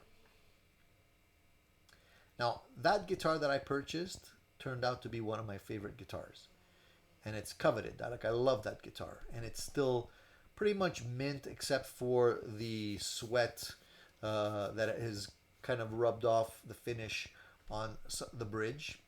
But I love that guitar. So for me, if you're careful, you can get crazy deals. The Dirty Shirley behind me, same thing. I ordered that amplifier sight unseen, and that was even more risky because he wasn't selling on eBay. He was selling on another. I actually had to wire him the money, and but the guy answered all of my questions, was very forthcoming. Didn't seem to be yanking my chain in any way.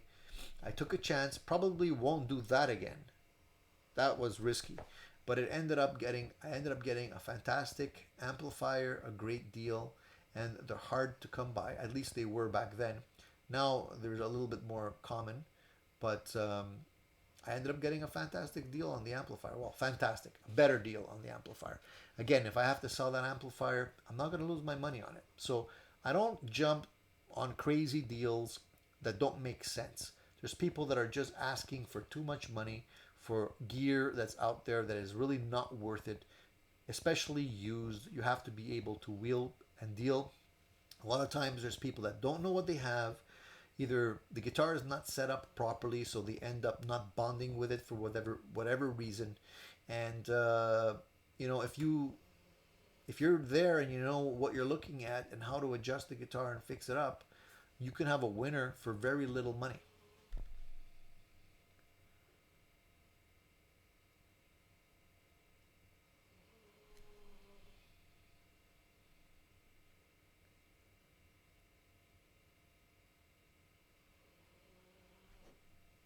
Paul, I agree with you, man. That we were talking about that earlier on.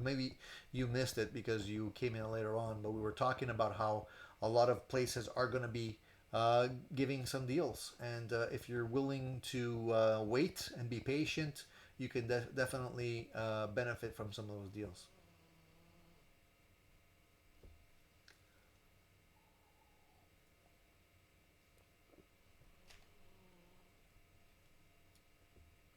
I agree with you, George. I don't think the issue is necessarily wet wood. I think it's just the types of woods that they're using. Don't forget, there's a lot of different species of wood out there. When people say mahogany, there's like, I don't know, 12, 20 different types of mahogany. Same for rosewood, same for a lot of different species. So the species could be mahogany, but there's different variations. And they're not all the same. They don't all grow the same way. So the weight will definitely be different as well.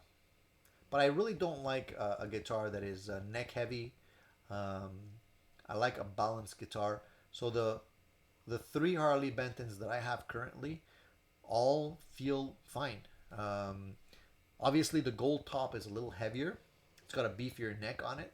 Has a little bit more weight to it, but it's a thick body, and it's not the heaviest guitar that I've ever tried. The heaviest guitar I've ever tried ended up being a Black Beauty, an original Gibson Black Beauty. I think it was a 76 or something like that. A friend of mine, great looking guitar, but I wouldn't buy that guitar. It's just too heavy. And he never uses it or rarely uses it because he complains about how heavy it is. It's basically the equivalent of having a boat anchor around your neck when you're jamming, and after a while you're going to have to sit down. So, although it's a Gibson, it's a Black Beauty, it's worth a lot of money. But if you're not going to play it because it weighs so much, you know, I let him try one of my Gibsons that I have, and he was amazed at how light it was because it's now they're using the weight relief method, so they're drilling out some of the weight on the bodies. Huge difference. But you know what? At the end of the day, when you're playing 3.5 hours standing up with something that heavy around your neck, it's not pleasant.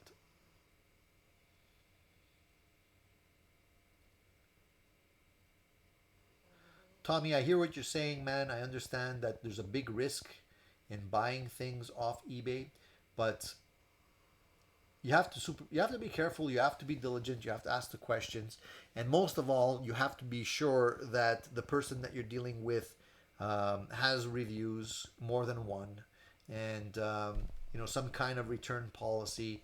And at the end of the day, nowadays, at least from my experience, PayPal usually plays in favor of the buyer more than the seller. So if a buyer complains, it's really up to the seller to prove that what they've sold you is not defective. And at least there's that. But you still have to be careful.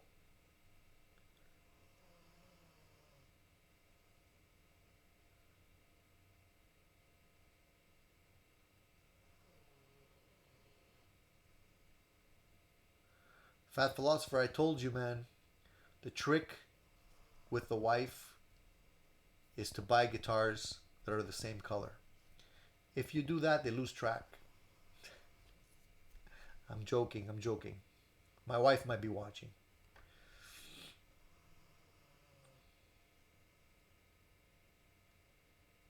Nicholas, nice to see you, man. You're a new face. Welcome. Any experience with prestige guitars?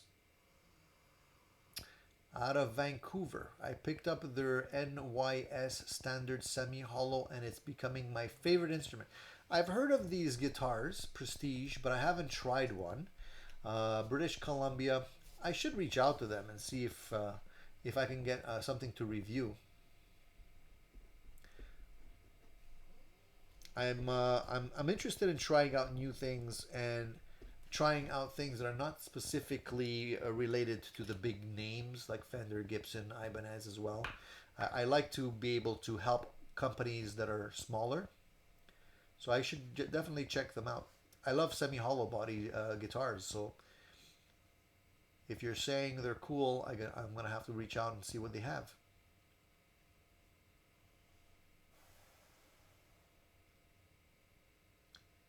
The big thing with eBay, I think, is that for guitars, a lot of times you might end up getting a guitar that is actually a B stock guitar.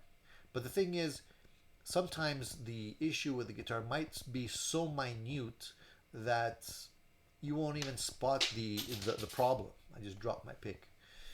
You might not even find the problem, and it's at the end of the day, it might still be worthwhile.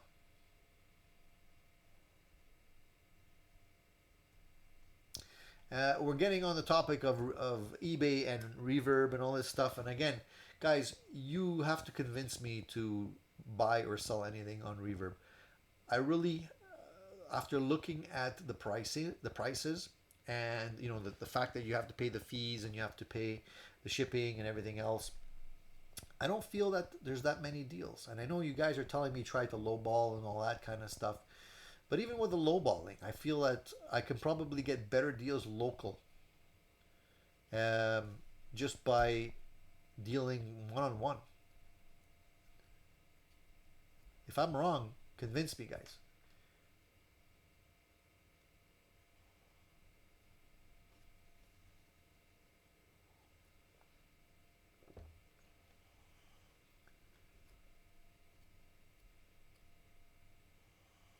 Yeah, you messed up, fat philosopher. Black and green, she's sure to spot that one. Okay, here's my second tip to you, fat philosopher. What you do is, if she walks in and you're playing a new guitar and did you buy a new guitar? Just say no. This is my friend Bill's. He lent it to me over the weekend because I wanna. He just wanted me to try it out, right? And then just keep it at his house. Every once in a while, bring it back in. After a while, they forget, and it just blends with the other ones.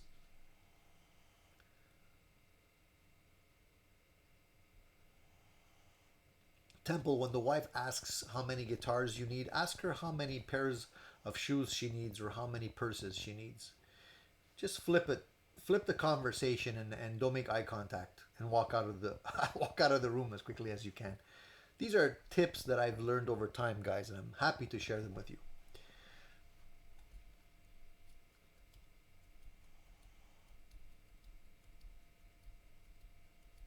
I've heard a lot of discussion about these Wolf guitars, and something that I've definitely seen a lot on the YouTube channels of other YouTube reviewers.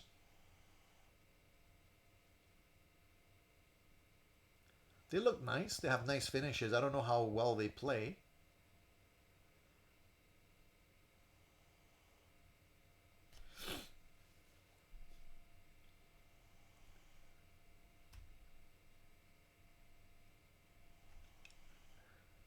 Also, you can hide the Steinberger at work. You can also hide it in your car. That's what I usually do. Is I tell wife, it's when somebody says, "Did you buy another guitar?" I tell her, "I got this for less than half price. It was on sale." Because that's the that's what she tells me when she comes home with a new purse or new shoes. So it's not how much she spent; it's how much she saved. I got a million of them, guys. Just if ever I should start a 1-800 hotline or something for to give out these tips to you guys whenever you're bringing gear home.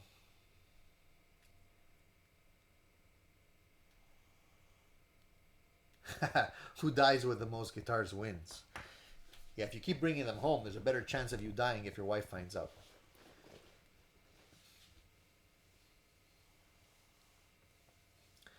Tommy, you finally looked into that pickup. So it's the Bill Lawrence bridge pickup is the USA L500. So I got to keep my eye open for one like that on eBay or something.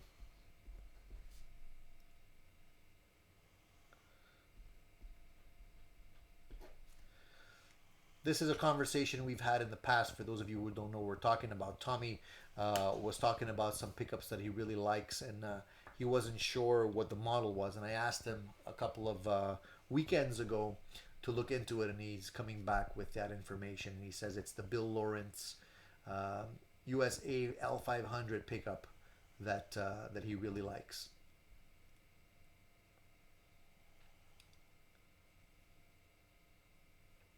Yeah, the UK market, the EU market, uh, places like Australia and things like that, you don't really get that many great deals, unfortunately.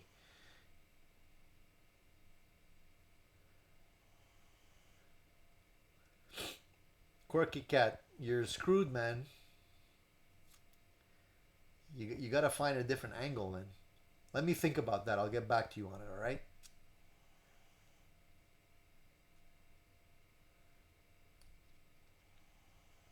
What about the shed? You can't hide them in the shed or something like that? A neighbor's house? Or this is another strategy you can use. You can say, if she comes up to you and says, is that a new Gibson 335? Those things cost a fortune. You tell her, listen, it was either this or a Harley Davidson. I decided to go with this. If you want, I could bring it back and go get the Harley instead. You know, kind of like the reverse upsell. That way she's thinking, well, yeah, it's way cheaper than a Harley, so I should be happy with that.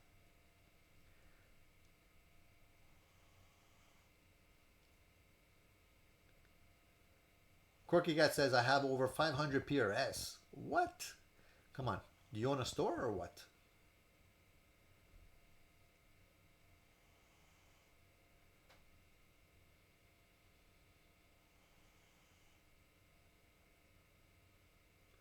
My wife has been so accustomed to seeing new stuff coming in that she doesn't even question me anymore.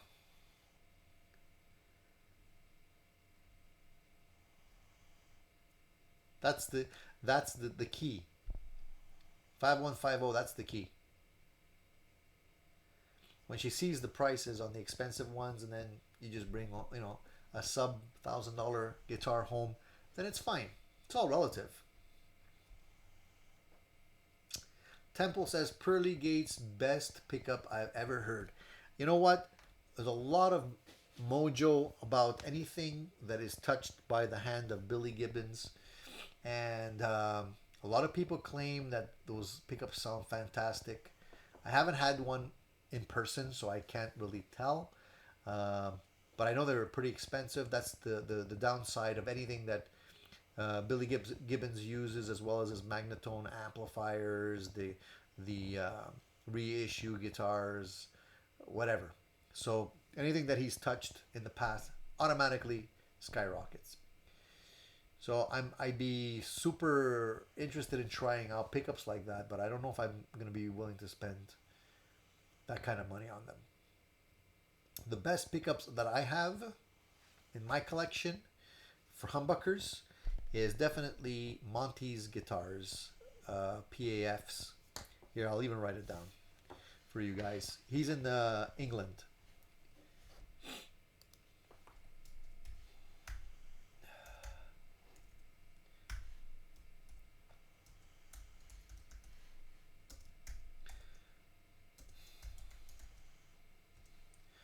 If any of you want to get great sounding pickups, try Monty's Guitar PAF pickups. Tell him I sent you. He wound a set for me. Super nice guy. I have a video review of those pickups. I also did an interview with him. He actually wound some pickups also for Mark Knopfler, Dire Straits, for his guitars. Fantastic pickups overall. Not the cheapest pickups, but not overly inflated.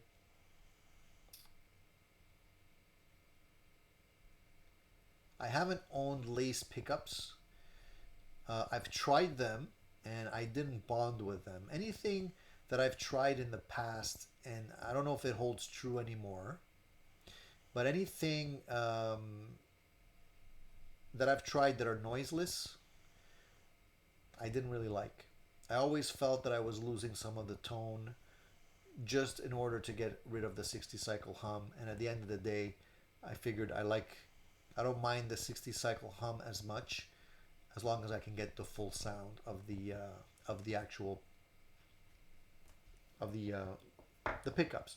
So EMGs, I've tried EMGs. My friend actually had a Black Beauty. This is sacrilege, but he had a Black Beauty Gibson Les Paul, and he ended up. I don't know if he swapped them out or if it came like that, but instead of having the original pickups, it had a set of EMG active pickups in that guitar, and it just I don't know. Don't know.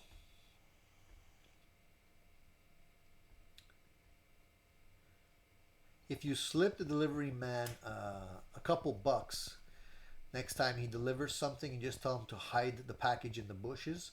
They usually do it for you. That's another trick.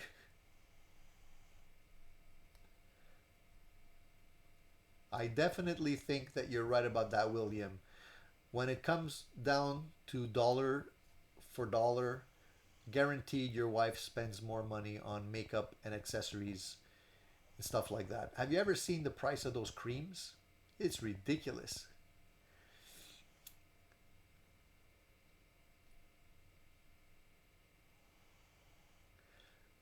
Raven, I'm still waiting for the freaking package to arrive. It's on its way, and it's taking forever to get that can't even speak, solderless system in the guitar. It should be arriving this week, so I'm hoping to get to that very shortly. I haven't decided. At first, I was thinking about putting it into the Harley Benton with the gold top Harley Benton. Now I'm thinking otherwise. I don't know. What I might do, I'm not sure. I'm not sure. It's gonna have to go into a Gibson style guitar. So it's either the Harley Benton or my other Gibson. Not really sure.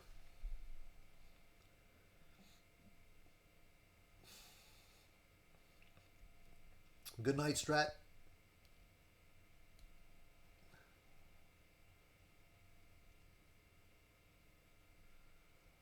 Thanks for tuning in, brother.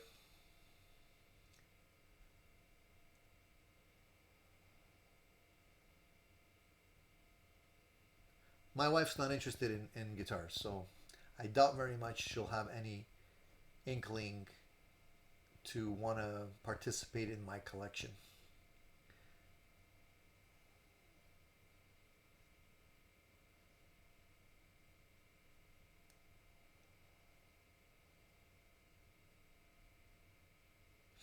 Yeah, the aloe creams.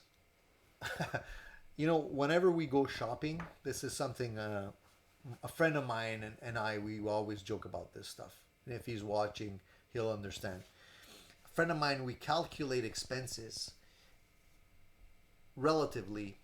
Um, so, for example, if my wife will come home with something that she ordered, uh, I calculate the expense by creating a parallel to what that would represent in terms of gear. So, for example, if she comes home with a new purse, I'm going to say, that's a Wampler. In other words, she spent enough money on the purse for me to buy a Wampler guitar. Or, for example, if she comes home with a new pair of shoes or something else, I'm going to say, that's a pack of strings, or that's a Strat, or that's a Gibson Les Paul. When I talk about paying taxes or whatever it is, just to put it in perspective, the money that you're losing, if you would apply it to gear, how much you would represent. Raven, it's not the Obsidian or the Mojo Tone.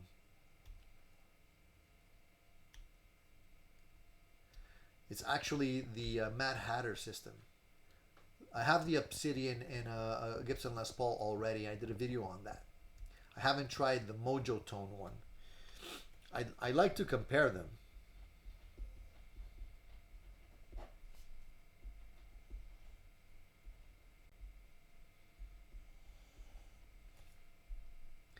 Thanks, Fat Philosopher. I really appreciate it. Get your beauty sleep, man. You need it. Look at you. Just kidding. I'm only joking with you, Fat Philosopher, because I know you have a good sense of humor. Thanks for tuning in, buddy. All right, guys, we've been talking for more than 2 hours. I think it's time to pull the plug on this conversation. We're going to save some for next time. I'm considering maybe doing some live events instead of once a week, maybe up it to twice a week, maybe have one in the middle of the week and keep them shorter, maybe an hour instead of 2 hours. We'll see if you guys are interested. Give me a thumbs up on that, and I'll consider doing that as well. I know you guys have a lot of questions and a lot of things that you want to talk about, so I'm more than happy to share my information with you. Corky Cat, I know that Matt Hatter does good stuff. Electric Ed is a cool dude, and I can't wait to get that installed. He guarantees me that I'm going to hear a big difference in tone, so I'm keeping my fingers crossed on that.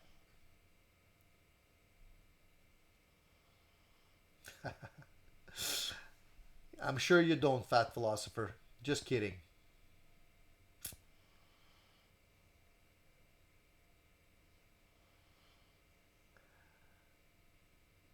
Paul, your wife bought a mint American Music Man Stingray. Now, is that for her or for you? Good night, Alan. Thanks, Philip. Appreciate you, man. Vox Guitars, always great to see you. Cheers, Clay. Take it easy, William. Ciao, Tommy. Corky Cat, always Eastern Standard Time. I probably will try and do one in the middle of the week, maybe in the evening, so I could get people that are not able to tune in the morning. So maybe like something like 8 or 9 o'clock, maybe Wednesdays or something like that in the middle of the week, hump day. We'll play around with that idea. All right, guys. So that's it, guys. Thank you for tuning in. Appreciate you guys tuning in on this Sunday. Have a great rest of the day. Please stay tuned. Keep rocking. Check out my videos that are coming up. And don't forget to give me a thumbs up if you like the content. And please spread the word or subscribe to my channel if you haven't already done so. And we'll take it from here when we get to chat the next time.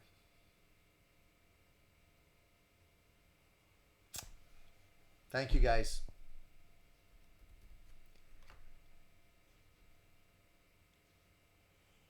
Ciao for now.